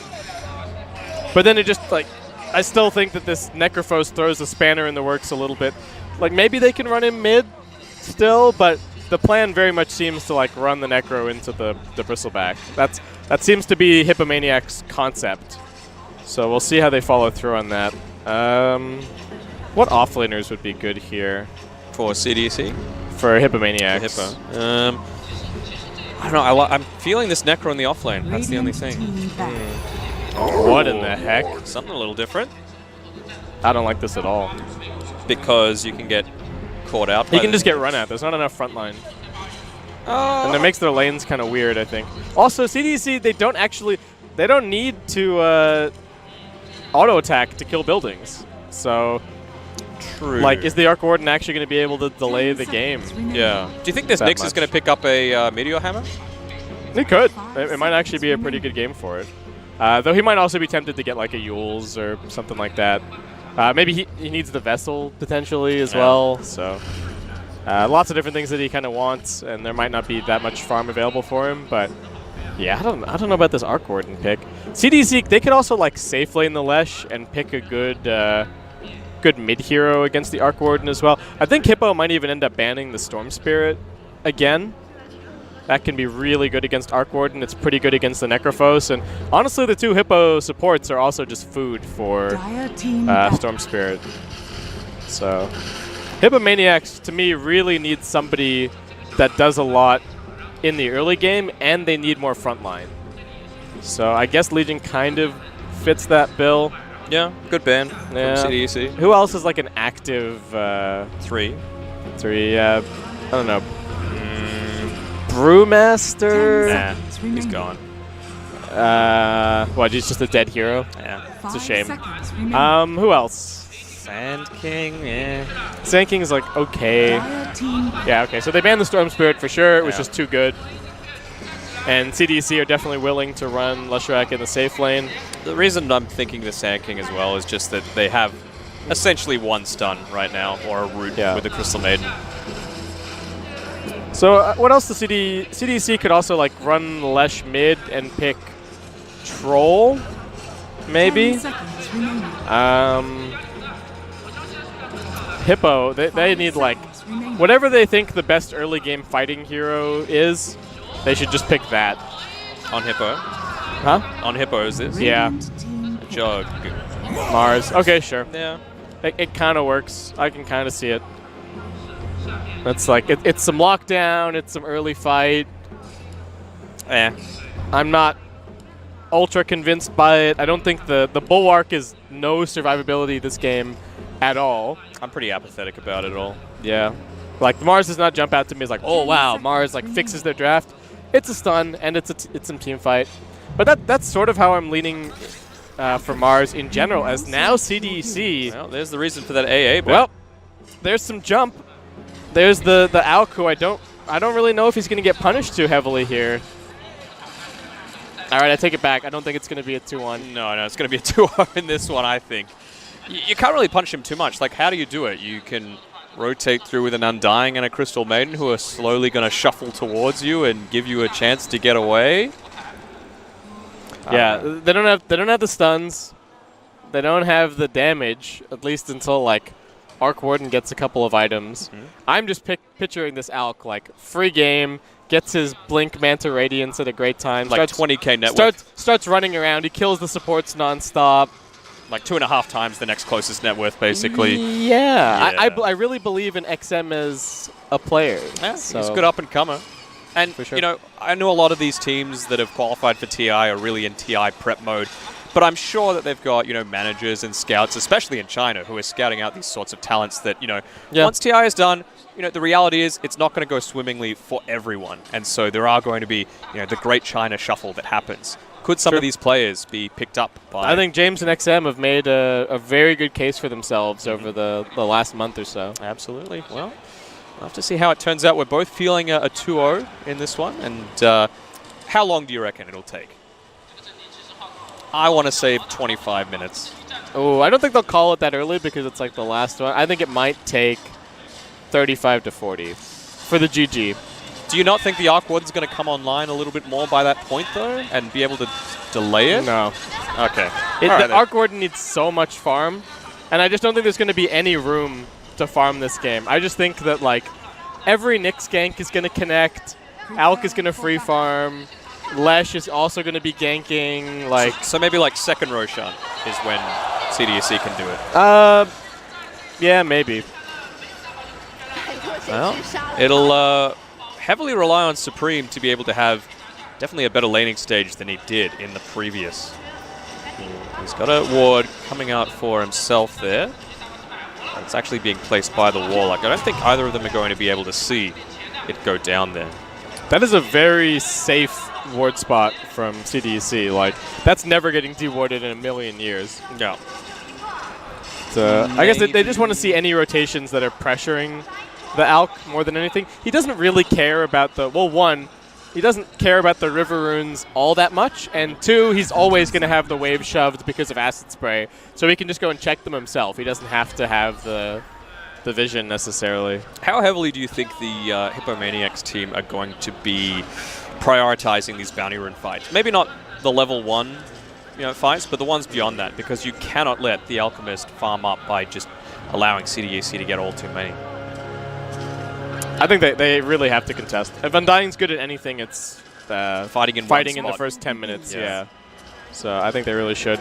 Looks like it's just going to be 2-2 split at the beginning here. Did Alk go Greevils, you reckon? Yeah, he did for sure. Yeah. I saw him. He had it skilled already. Oh, okay. So, and when CDEC are being like ultra safe, they wait to see the supports before they send the courier. Like, they are just making every the safe forward spot. No, make sure the courier doesn't get sniped. They just 100% want to make sure that this Alk is okay. And now they're going on the Necrophos up at top. They land the stun into the follow-up. He's just dead. We were worried about Necro not having a great game, and this is not a great start. He's definitely a little bit squishier than that Bristleback early on, but you have to think for Hippomaniacs, they're thinking, man, this is not the start we needed at all. Yeah. Oh, he tanks the Nice tanks the Spark Wraith intentionally just to get that deny. Nicely done. How much Alchemist do you think we're going to see at TI? Is it how high up on the gotcha list is Alk? I think this Bristle's okay. He's not level 2 yet. He's fine. How high up on the gotcha list is Alk? Like, what's number 1 on the gotcha list? Is it like Broodmother? I think it used to be Huskar when he had... That just wins you the game. If it just, like, in against the right enemy 5, which wins you the game automatically. Yeah. Or maybe you don't even think in those terms, necessarily. No, I do. Like, the Broodmother is 1, the Alk is 1, Timber can be 1. Yeah. Even Arc Warden, and sometimes Meepo. Storm, Sniper. Meepo's a good one. Meepo's actually a really good one. Lycan used to have that gotcha factor, but I think that hero's just being gutted with all the Dominator nerfs and the salt in the wound that was the Aghanim Scepter. But I'm just trying to think. Arc Warden as well is on the gotcha list, right? Would Lycan have been a decent pick for Hippo this game? Like, if they could run it in the safe lane somehow? Because Nyx does nothing against Lycan. Yeah. Then Warlock as well is not too amazing. Could have been okay. I think they really committed themselves to this Necro after they saw the Bristleback pick. This is like, you can see Hippo's idea about Bristleback. They're like not afraid of it, and their go-to counter is the Necrophos, but He had a good start to the previous game as well, so yes. the loss is not on the Necrophos at all. Nice little body block coming through there. Sam doesn't have any tangos to tango through, so just has to walk around the long way. Just means this Bristle can continue to harass. He's got the 2 points in the Cool Spray. Still being a little bit careful though, realizing the Shadow Word's running out. And so this game not going to see any early points in the goo. Just playing pretty safe. It's a very defensive lane with the Warlock especially. Not a ton of kill potential because they don't really have any lockdown to be able to chase, but seemingly doing pretty well down here. Yeah, he's backing off. Oh. Is that actually a... Oh, damage on the Lesh up top. He's dead. Yeah, handy regen rune though. Yeah. But not that first blood there. Still neck and neck in the net worth, and I don't think it's gotten to the point where the Alchemist is actually going to be a factor just yet with the Greevil's Greed, but I'm sure that'll continue. I mean, he's already farming this medium camp. Yeah, he's stacking it himself. Follow-up stun. Trouble for this Necrophos. The Mana Burn coming in. I don't know if Curry was actually expecting that, and now they're chasing for a little bit more. Stun is back off cooldown. If he lands this, that is a dead Undying, and that is 2 kills all day for CDEC up top. Is Crystal Maiden really going to body block this camp? I mean... Are you really doing that, CM? I'd say it's worth it. They're pinging him. They're like, we want... Okay, he's not going to body block it. They want to pressure the Alk somehow. Flux, Nuke, and... What gank? Spawns. Necro back up to top, stunned once again. Another Mana Burn. Dropping very low, does not even have the Ghost Shroud just yet to be able to make more value out of that that stick. Warlock is just running down Crystal Maiden. She is going to be okay. Or is she actually? She's salving up in the trees. Warlock wants to cancel that. She's in stick charges. He's in pretty deep. Okay, cancel the salve at the very least. Warcraft 3 is going off. The crowd here is huge, actually, for Warcraft. Yeah, I am shocked. I mean, that's the origins of this, right? That's true. Oh, going in again onto Curry. All right, they try with the heal. Mana Burn. Okay, this time around he's got the Ghost Shroud, he's got the stick charges. Healing right back up to full. Oh, Bristleback is going to get speared back, but... A little bit early, still going to be able to contest that rune, and yeah, this is what they're worried about. Now they don't have the spear for it. Yeah, so. with the Alchemist as well. Oh no, is this going to be... 1, 2... All of them? Wait, did he deny that? He denied it. Nah. I think he stunned the Undying and killed it. I think you're pretty happy with 3, though. Yeah, 3 for 0, and you've got the Alk on your team. I mean, Arc does seem to be doing okay at mid, but it's an Alk. Alk's timing is just so much earlier. Yeah. And Alk isn't, like, the strongest laner either, especially against an Arc. He's going to shove the lane and then go jungle and stack, right? He's not really interested in contesting the lane too heavily. And Bristleback doing pretty well, actually. 24 and 0. Mars is going to have to make some rotations with his 6. Like, I think every Arena of Blood needs to land. He has to like hit the spear every time. Specifically onto Alchemist. Like, if he can catch him out. Yeah, if they could kill Alk a couple of times, that'd be great. Especially if he catches him before he pops the Chemical Rage. Like, that'll be absolutely huge. Oh, he's going to stack this as well. Is that being blocked, though? I think it might be, yes. They'll realize it as soon as that failed attempt goes through. Yeah. Oh, he's in a little bit of trouble here. You've actually got a rotation from the backside from the CM. Yeah. Alk just trying to stick next to his creeps. Doesn't want to take the extra damage from the Flux, but they are coming in here with the Nyx Assassin. They get the stun on the double. They are going to get that little bit of extra gold. Alk just a bit too tanky. That was very scary just standing his ground there, but at least the siege creep backing him up, making sure that he didn't take too much additional damage. And we can just see the net worth graph slowly starting to tick more and more towards CDEC. Those bounty runes really coming in handy to push the Alchemist a little bit ahead. To be expected when you've got the Alk draft, right? Yeah. Well, the one thing I will say is I like Alk's item build. Lots of defensive stuff. The dying on Alk is so expensive. I think it's completely worth it to get like your power treads, even multiple bracers. I think 2 is enough. There are even some people who like go armlet before Radiance just for extra survivability. That build seems to have fallen off a little bit. I think it depends what team you're up against as well. Oh, okay. That's a nice healthy stack there, especially if that Troll Summoner's just going to summon a couple of other skeletons as well. Some additional gold from the Greevil's Greed. Supreme is trying to contest. Looking for him. This is a no boots Arc Warden running in here. He's realizing what's going on. He's stealing a little bit of experience, but this is a pretty dangerous place for him to be. They are trying to block out a lot of these Alk's camps. Nyx Assassin scouted out this Crystal Maiden. Yeah, they're going to lose the Chemical Rage, popping the Flux. Nyx Assassin going to try and help him out. He does get speared to the tree. Do they have enough damage? Nice two-man stun. They're actually turning it around. Alk's not dead yet, and he does actually get the last hit on that Crystal Maiden kill. Bristleback now getting involved. Supreme, will he be able to TP out? Looks like he should survive. Mars also trying to escape, completely whiffs on the spear. The stun is back off cooldown for the Nyx Assassin. So they've got the lockdown, and they will lose 2 heroes for that successful Alchemist gank.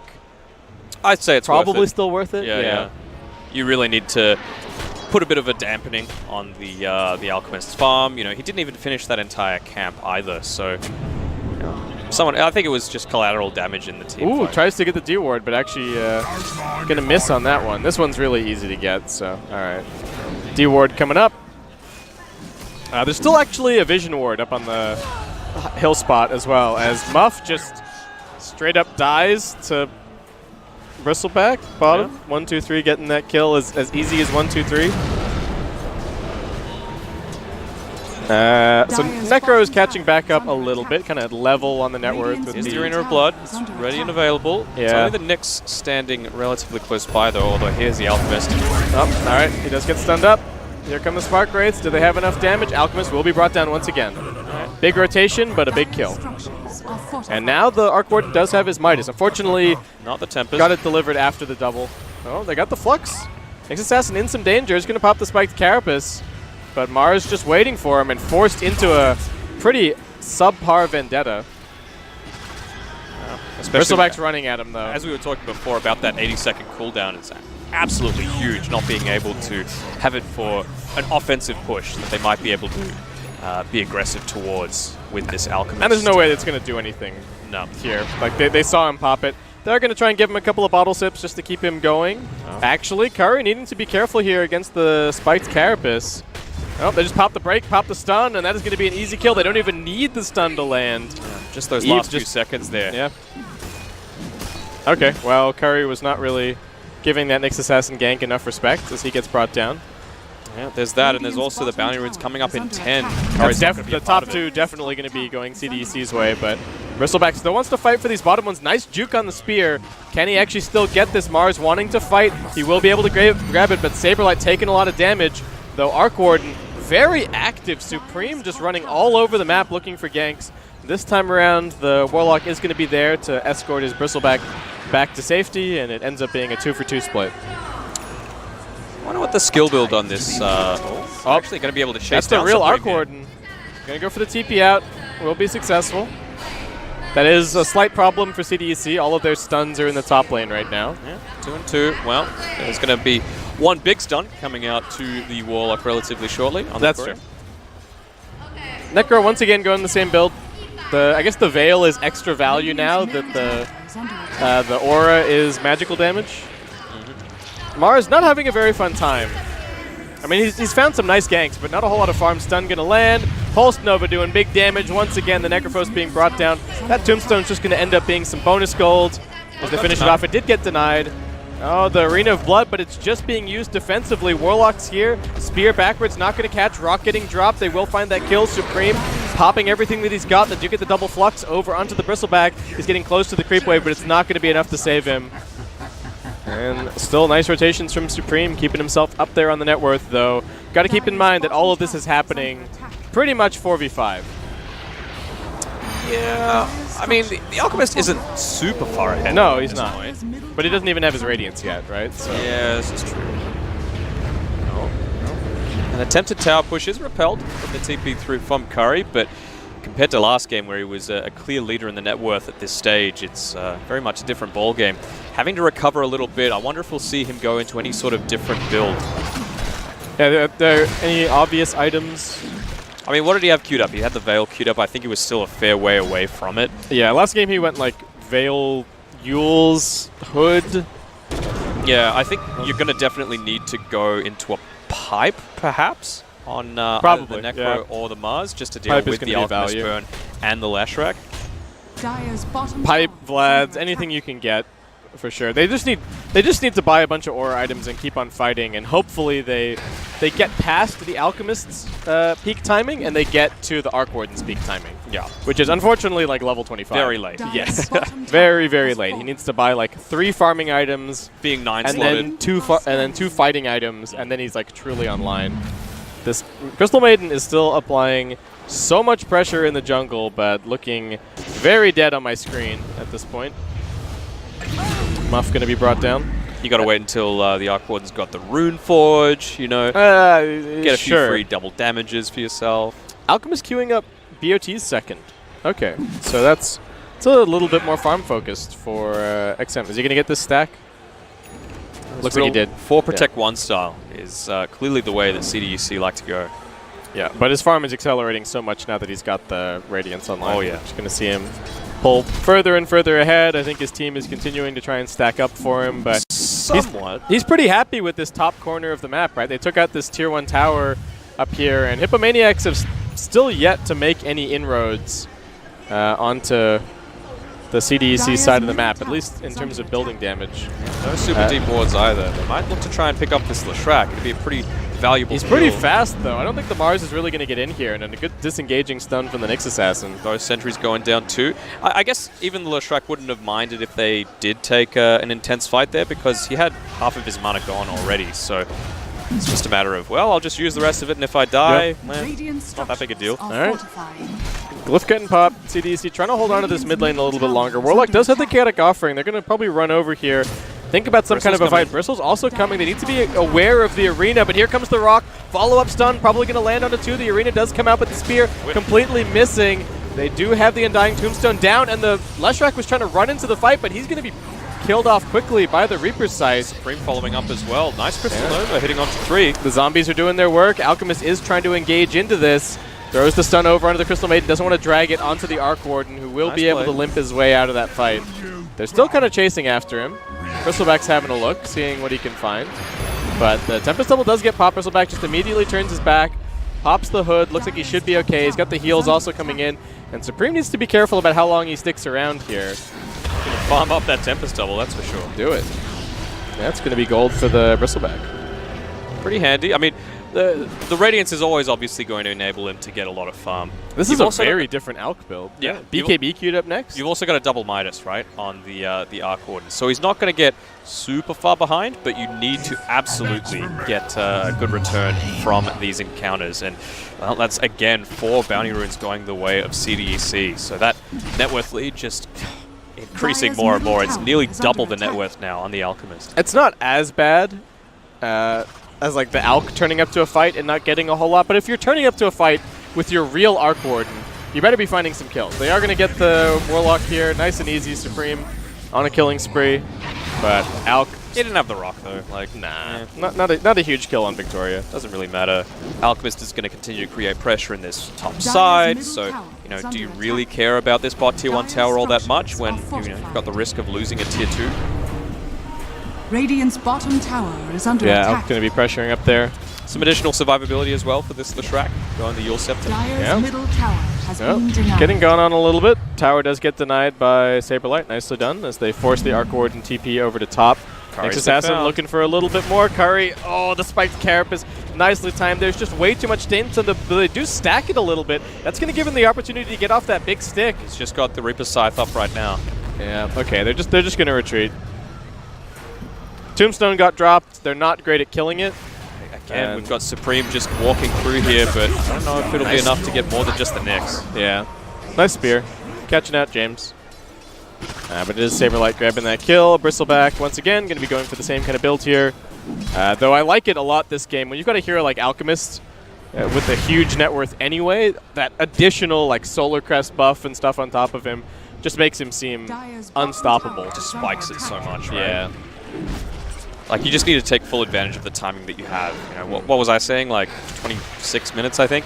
Yeah. I think he's just kind of playing for the 20, right? He's combining Octarine next. He'll probably get the Blink Dagger eventually. And then once he has level 20, he should just be the strongest hero on the map. They're going on the Warlock. Might not be able to get off the Chaotic Offering. Just gets popped. Alch does want to fight this one, though, with this So BKB much damage. 3-man stun out of James. So much damage onto this Mars Supreme. Going to look for the turnaround, but it's a double kill already out of XM. What can they actually get? Yule's up onto the real hero. Reaper's Scythe trying for the turnaround, but Lesh is still way too survivable. Triple kill for XM, double kill for 1, 2, 3, and CDEC. Way too easy in that fight. Alchemist just completely unkillable with his 10-second BKB, and boy did he do a lot of damage. And that was without the golem as well. And no fatal bonds. No fatal bonds. It's looking pretty grim if you're on the side of Hippomaniacs, and what we're getting to that point where it's, I know it's an Alchemist, but the net worth lead is pretty much even with the time in minutes that it is in the game. Yes, so normally a bad sign. And the Bristleback is now more farmed than the Arc Warden, who again I just don't think has enough space to work with on this map. What is the Necrophos doing? He threw the Reaper Scythe in that fight on a Leshrac that had half HP. Just because he wanted to try and save his Arc Warden. Yeah. But it's only level 1, right? Yeah, maybe if it was level 2, it would have got the kill. But the Arc is just getting run at, right? No Arena of Blood means no defensive options for Hippomaniacs. Even getting the nice last hit from killing that that Observer Ward, and here we go. We've nearly got the Octarine up online for the Alchemist. Shouldn't be too long until he can pick it up. CM, once again, is food for this Bristleback, doing so much right-click damage. Yeah, that Solar Crust is a nice item on this hero. God, he's so fast as well. And they're just heading straight for the pit. Oh, you know, what else could Alchemist possibly need? Maybe just... Are they even going to give him the Aegis? Nah, give it to the Bristol. Let him frontline. Okay. See what happens. Alk's coming over here. Man, it dies so quickly with the Solar Crest and the Goose Stacks and the Acid Spray. Roshan absolutely melting. I guess just wanting to take full advantage of, well, yeah, double the net worth, more than, of the highest hero on Hippo's side. And the Tempest Double is just dead. Gone. Yep. 240 health, sorry, gold, please, and then the creep wave as well. Well, they're trying to push bottom, but already the tier 2 is getting pressured over at mid. Edict's going to make quick work of this, and CDC, I don't really see too many reasons to stop. Alchemist is pushing over at top. Looks like they are going to maybe go and collect that tier 2 tower first, but Hippomaniacs, no new items really coming online for them. And CDC just probably waiting for the triple BKB perhaps to break the high ground. They might not even wait for that, honestly, at the rate that this Alchemist is farming up. Yeah, could be. They're coming again at very, very similar times. The Leshrac and Bristle should get them at very similar points of the game. 20 minutes now. How many of these bounties are going the way of CDC? Just the 2, you would think? Yeah, just 2. Alk now level 18. They're all improving. Right, even more difficult to kill. Heads bottom, big creep wave waiting for him. Ugh. That is a juicy creep wave. Yeah, and he's got max stacks. Is he actually going to get all of it? I guess we're not. We're never going to know. Probably. He's queuing up Dagon next. He likes the item. Yeah, I guess so. I've actually got a Blink Dagger on this next Assassin, adding another layer of crowd control to these team fights. Yeah, just walks forward and starts hitting the Tombstone. Put the Solar Crest on him for the bonus attack speed. All right, nice. Deals with it nice and easy, and now just taking out that third tier 2 tower. So the entire high ground is exposed very, very shortly on Hippomaniac's side. Doesn't look like they're all too keen to even begin to consider contesting this. Do you want some action on whether or not he actually builds that Dagon? Like, do you think the game will end before he can? Oh, I just don't know if it's the right item. I guess he might buy it. I don't think he will. I think he's going to get the Blink. Blink, you reckon? Well, do I have to pick one specific item, or can I just say not Dagon?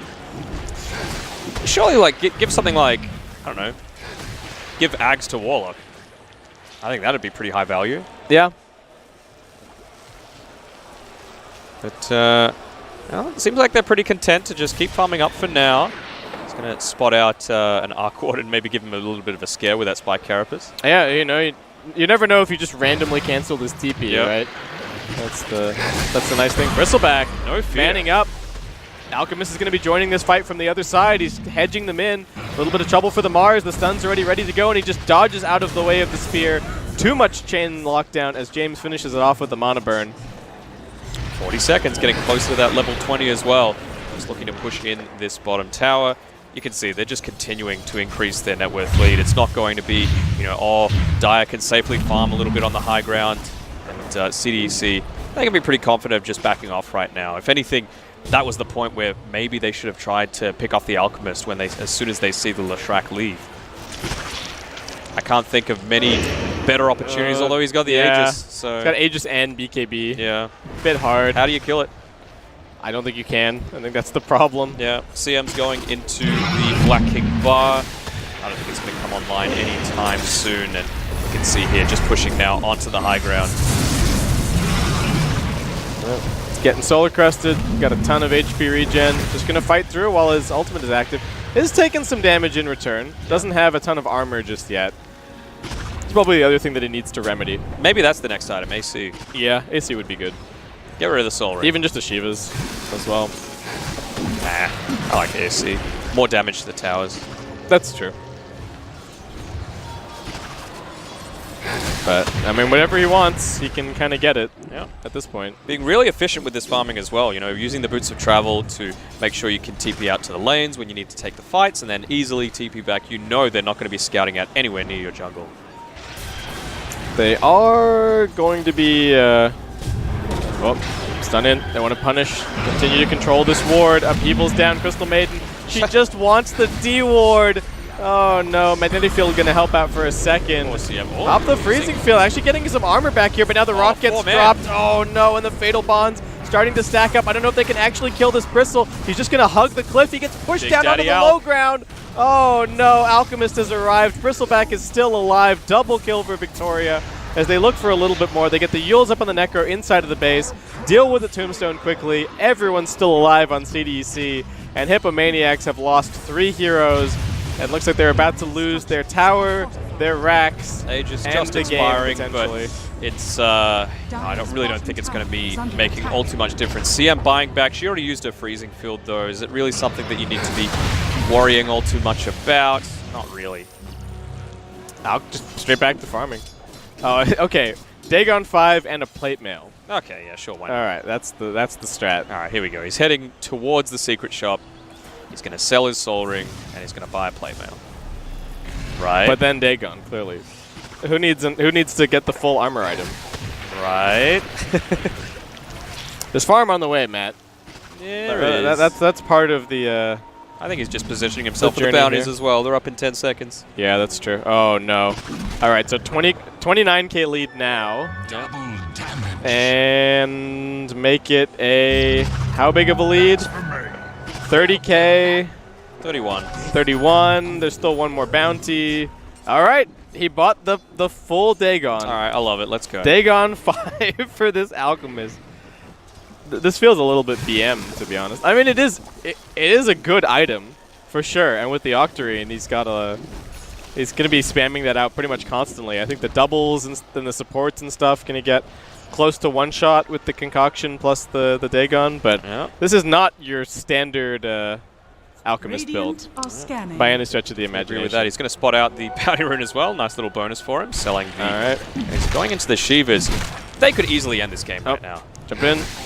No Death Pulse, so Spike Carapace not going to do anything. They are sending the Necrophos in on the front lines. Is still going for that pipe, but will have to force himself back into the base. We're already starting to see how much damage that Mana Burn from the Nyx Assassin can do, and Undying and Crystal Maiden just not really feeling like heroes at this point. We haven't clicked on the Arc Warden in a little bit. He does have 13.7k net worth. He got the Boots of Travel just then, but I'm not really seeing him make any use of it at all. No. They do have a Mars Blink. That's going to help out a little bit. CDC, just wait for the second Roche, I suppose. Still a little bit of ways, but they are they're farming the whole map. 33k net worth lead now. Going for a Vanguard on this Bristleback. Why not? At this point, it's just like go for whatever items you want. Yeah. CDEC. Shiva's almost up for this Alch. Man, when you have the whole map to farm like this as Alchemist, it's just like... It's a walk in the park. Yeah, you're like, oh, I want... Oh, it's like one of those... you know how you can win... you just go in with the shopping cart and you can just put whatever you want in your trolley? Yeah, the shopping spree. Yeah. That's what it is, right? You just want... Oh, you know, I think I'll have a Shiva's. I think I'll have a Dagon 5. Yeah. Oh, there's some more money here. Sure. And the rest of his team's just like, okay, well, we'll just keep them inside We'll just keep them in the base, yeah. And if a fight ever breaks out, you just BOT here. And meanwhile, Alch farms the entire map. It would be pretty funny if they got punished for this, but It ain't gonna happen. I don't think it's going to happen. I think it's like, oh, and how fast does Roshan respawn? That's a reasonably fast timer, maybe like minute and a half. Yeah. I'm gonna pretty see. bad at judging the... At least like, once he has the ability to respawn, judging that one. Oh, actually whipping a little bit on the stun there, but not too big a deal. Doesn't have to worry too much about it. I think they might be looking to start the engagement, A, when Roshan goes down, B, when this Aghanim Scepter is completed. Okay, there's Shivas. Who's the Ags for? Warlock. Okay. There's some other good Ags this game. Nyx is pretty good. Not Leshrac. Flesh is, yeah, kind of Rubbish. mediocre. According to Sunsfan, like the second or third worst one. Oh, okay. Yeah. I don't really put much stock in Sunsfan's tier list. Whoa, the PM's coming out. Well, he just has he has really weird criteria for his Ags tier list, Yeah, which I don't really agree with. Because like his criteria was how good is it if it's free? In a vacuum, yeah. Yeah, if you get it for free, how good is it? I don't think that should necessarily be the... I think there's... Oh, here we go. They're trying to get some sort of initiative. All right, going they on find to the Warlock. They will bring him Nicely down. All right, CDC break formation for a second. They do have people pushing two different lanes. The Leshrac is elsewhere on the map. Looking for the Arc Warden double. Is going to be able to do a bit of damage to it, but looks like it despawned. And I think the good thing about Axe these days is it feels like there's only like... oh, they get the stun. There's the Undying. Zapped. Dead. Concoction, dead. A little bit of flux damage onto the Bristleback, but... he can just down on his creep wave. yeah, he's fine. And now he's just going to go for the Tombstone. It is taking some Spark Wraith damage here. Needs to be a little bit careful. Nah, he'll be fine. Oh, jump in, stun. The Force Staff does get him a little bit further back. The Magnetic Field helping to protect him, but there's just too much AoE damage. Alk spamming that Dagon. The burn damage also working through the Mars now. Doesn't have a BKB to protect himself, and he gets brought down. The Arc Warden is pushing them back somewhat, but this double is not looking tanky in the slightest. Just going to be dealt with lickety-split. CDEC up onto the high ground and looking for this first Tier 3 tower of the game for themselves. Alk healing back up nicely. Continuing to throw out the zip zaps. I thought Warlock might have just been camping those bounty runes just to say, you know what, I'm just going to easily take these, let my Alchemist get a little bit more fun because I'm the one that's going to benefit. It's only a 40k net worth lead. Oh, you know, at 30 minutes with bounty runes just spawning. Yep. You know, let's see how much this goes up now. It will go down though, right? When he buys the Ags and gives it away. Yes. It will. Yeah. Like I play a bit of. Well, it doesn't get counted as Alk's net worth, but doesn't it get counted as Warlock's net worth? Don't believe so. It does. He just went up to 11.8. What the hell? Well, so I've been helping my team. I play position 4 Alchemist to kind of grief sometimes. It works well. in normals? Yeah. Okay. Okay. You know what? I think position 4 Alk is cool. Yeah. You make friends for sure. Oh, all right. See ya, Senny. Oh man. Okay. The plus side of being so underfarmed, he's up in 35 seconds. Okay. Yeah. Well, that's still not going to be enough time for him to contest this Roshan. I think this is going to die faster than that. Alchemist coming over. Still available. There it is. Easy. All right. Nice. That's almost Ags number 2 coming up. For Bristle. Obviously, you just take it for yourself for the bonus damage and spell amp and. I think you're just going to get more value by giving it to your Bristle for AoE. Well, more for yourself as well, right? Like it's just minus armor. Sure, I'll chop down some idiots. Yeah. All right. Well, push coming in. Warlock, I don't think he has the refresher just yet. He was trying to build it, but no. Doesn't seem like he has the farm for it.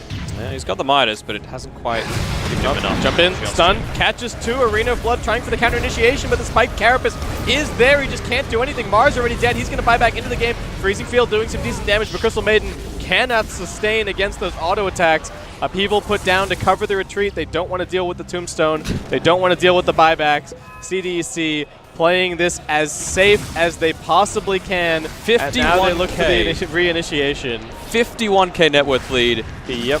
5v4. Still backing off. Up. Spear in. Bristleback, that's not a bad place for him to be honest. He's doing decent damage. Mars dead. That's a dieback for him. Undying only barely surviving. Seni. His teammates need to be careful, actually. The Fatal Bonds might kill him. They do manage to dodge that concoction damage. Bristleback picking up an Abyssal Blade now. Oh no, Necrophos, just trapped in the upheaval. Nowhere to go. The Reaper Sight is going to get dropped, but blocked by the Bristleback.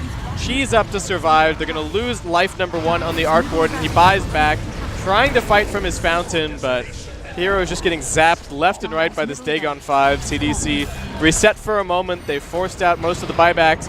Arc Warden perhaps coming a little bit too far forward. He's going to get chain stunned. James always finding these jumps, and Necrophos, not a whole lot that he can do either. GG is called, and CDEC will be 3rd here at WCG 2019. Yeah, well, I mean, 58K in 33 minutes. That's a number. What did you say? 35 to 40? Yeah. Wait, was it? It's closest without going over, unfortunately. So I think... Wait, what was the final time? 33 minutes and 4 seconds. Oh, okay. So I win. Right. According to Price is Right rules, I win. I'll give it to you. Yes. I win the tournament. I don't want any money, but I win the tournament. They shouldn't have called it, clearly. They could have held for at least another 5 seconds. Yeah, maybe another 5 seconds. Yeah, but congrats to CDEC taking out the bronze medal here at WCG. The first That's going to go on the board? Yes, which I need to go and look at, actually, after this. Yeah, I subtly tried to remind you of that. Thank you, Matt. You're always looking after me. That's me. I'm just a very giving person, Not as much as that Alchemist. He gave a lot for his team, so... He took a lot first. Yes. But then he gave taketh back. And he give away. Yes. So very generous from him. But yeah, 20,000 big ones go on the way of CDEC. Pretty, well, it's a consolation prize, right? And we're going to be seeing the results up here on the screen for the entire day. And it looks like it's been a pretty good day for China. They've got at the end of the day the 3rd place match going the way for China in Dota 2. Honor of Kings was at China v China Affair, and the semi-final for Honor of Kings sees V-Star take it out against KSSC. So we're definitely going to see an Honor of Kings grand final going the way of, well, V-Star is going to be one of the teams in that one. Cool. Yeah. Really exciting. And that wraps it up pretty much for the stream for the day, it looks like, as well. I believe that is pretty much the complete schedule. At least for us. Is there anything else in this zone, afterwards? maybe? I'm not sure. Yeah, there's still probably more other things going on around the place. For Tournament Zone 2, I think we're done. Yeah, and that's it for us. That's our WCG 2019 finish, Danog. We're not going to be casting the grand finals. Aw. Well, it's been a good run, I would say. Yeah. I'm looking forward to watching it. So am I, Lyrical and Chobra, I'm sure they're going to do a fantastic job. And some Chobra P play-by-play is. I was listening earlier to the other semifinal. I think he's doing a pretty good job. Yeah, okay. I'm a fan. Oh, really exciting. And he's been a fan of Dota for a long while, and done a bit of hosting and just dipping his toe. I think this is his first time casting. Actually, it's interesting that they have to set it up that way. Lyrical's not a bad player though. He's got those divine something chops. Yeah, but his Darkseer though. Yes, I'm a little bit worried for him now that Darkseer has been nerfed, but we will see. Maybe he will find a new hero, and the journey can continue. Maybe pigs will fly, Maybe these things will happen. Poor Lyrical. I hope he's not listening. The journey is done, Lyrical. You're in the bin. Back to Ancient with you. But no, it's been fantastic to cast with yourself, Cam. Really appreciate it, and we've come a long way to be here. So thank you everyone else for tuning in as well. We really appreciate it. Any closing thoughts that you can give for the tournament? These multi-gaming events are a little bit off the wall. We only seem to get them in sort of rare circumstances. Yep. It's super cool to come and meet some of the casters from the other games, even meet some of the players from other games, get a bit more exposure to other esports. I feel like the Dota 2 community, we can be a little bit isolated from... Bit insular. Yeah, we don't really have very many... there aren't... Like, a lot of our orgs don't exist outside of Dota. A lot of our casters only cast Dota. And most of our players, both the pro players and the people that just play casually, pretty much only play Dota. Yeah. They just hook Dota up to their veins, and that's all they need. Yeah. So it's cool once in a while to come and see some other fans and interact with some other games. Yeah, and talking about the casters, we've run into so many people that are like, oh yeah, I cast this, and we're like, I cast Dota too. Yeah. Maybe like a battle royale game here and there. Maybe Underlords will get big. Yeah, well, that's our true. big break.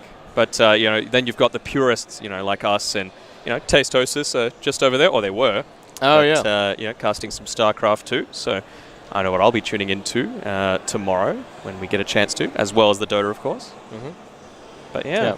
So that's all it for us. Thank you again for tuning in, and congrats to CDEC winning the bronze medal over Hippomaniacs in a 2-0.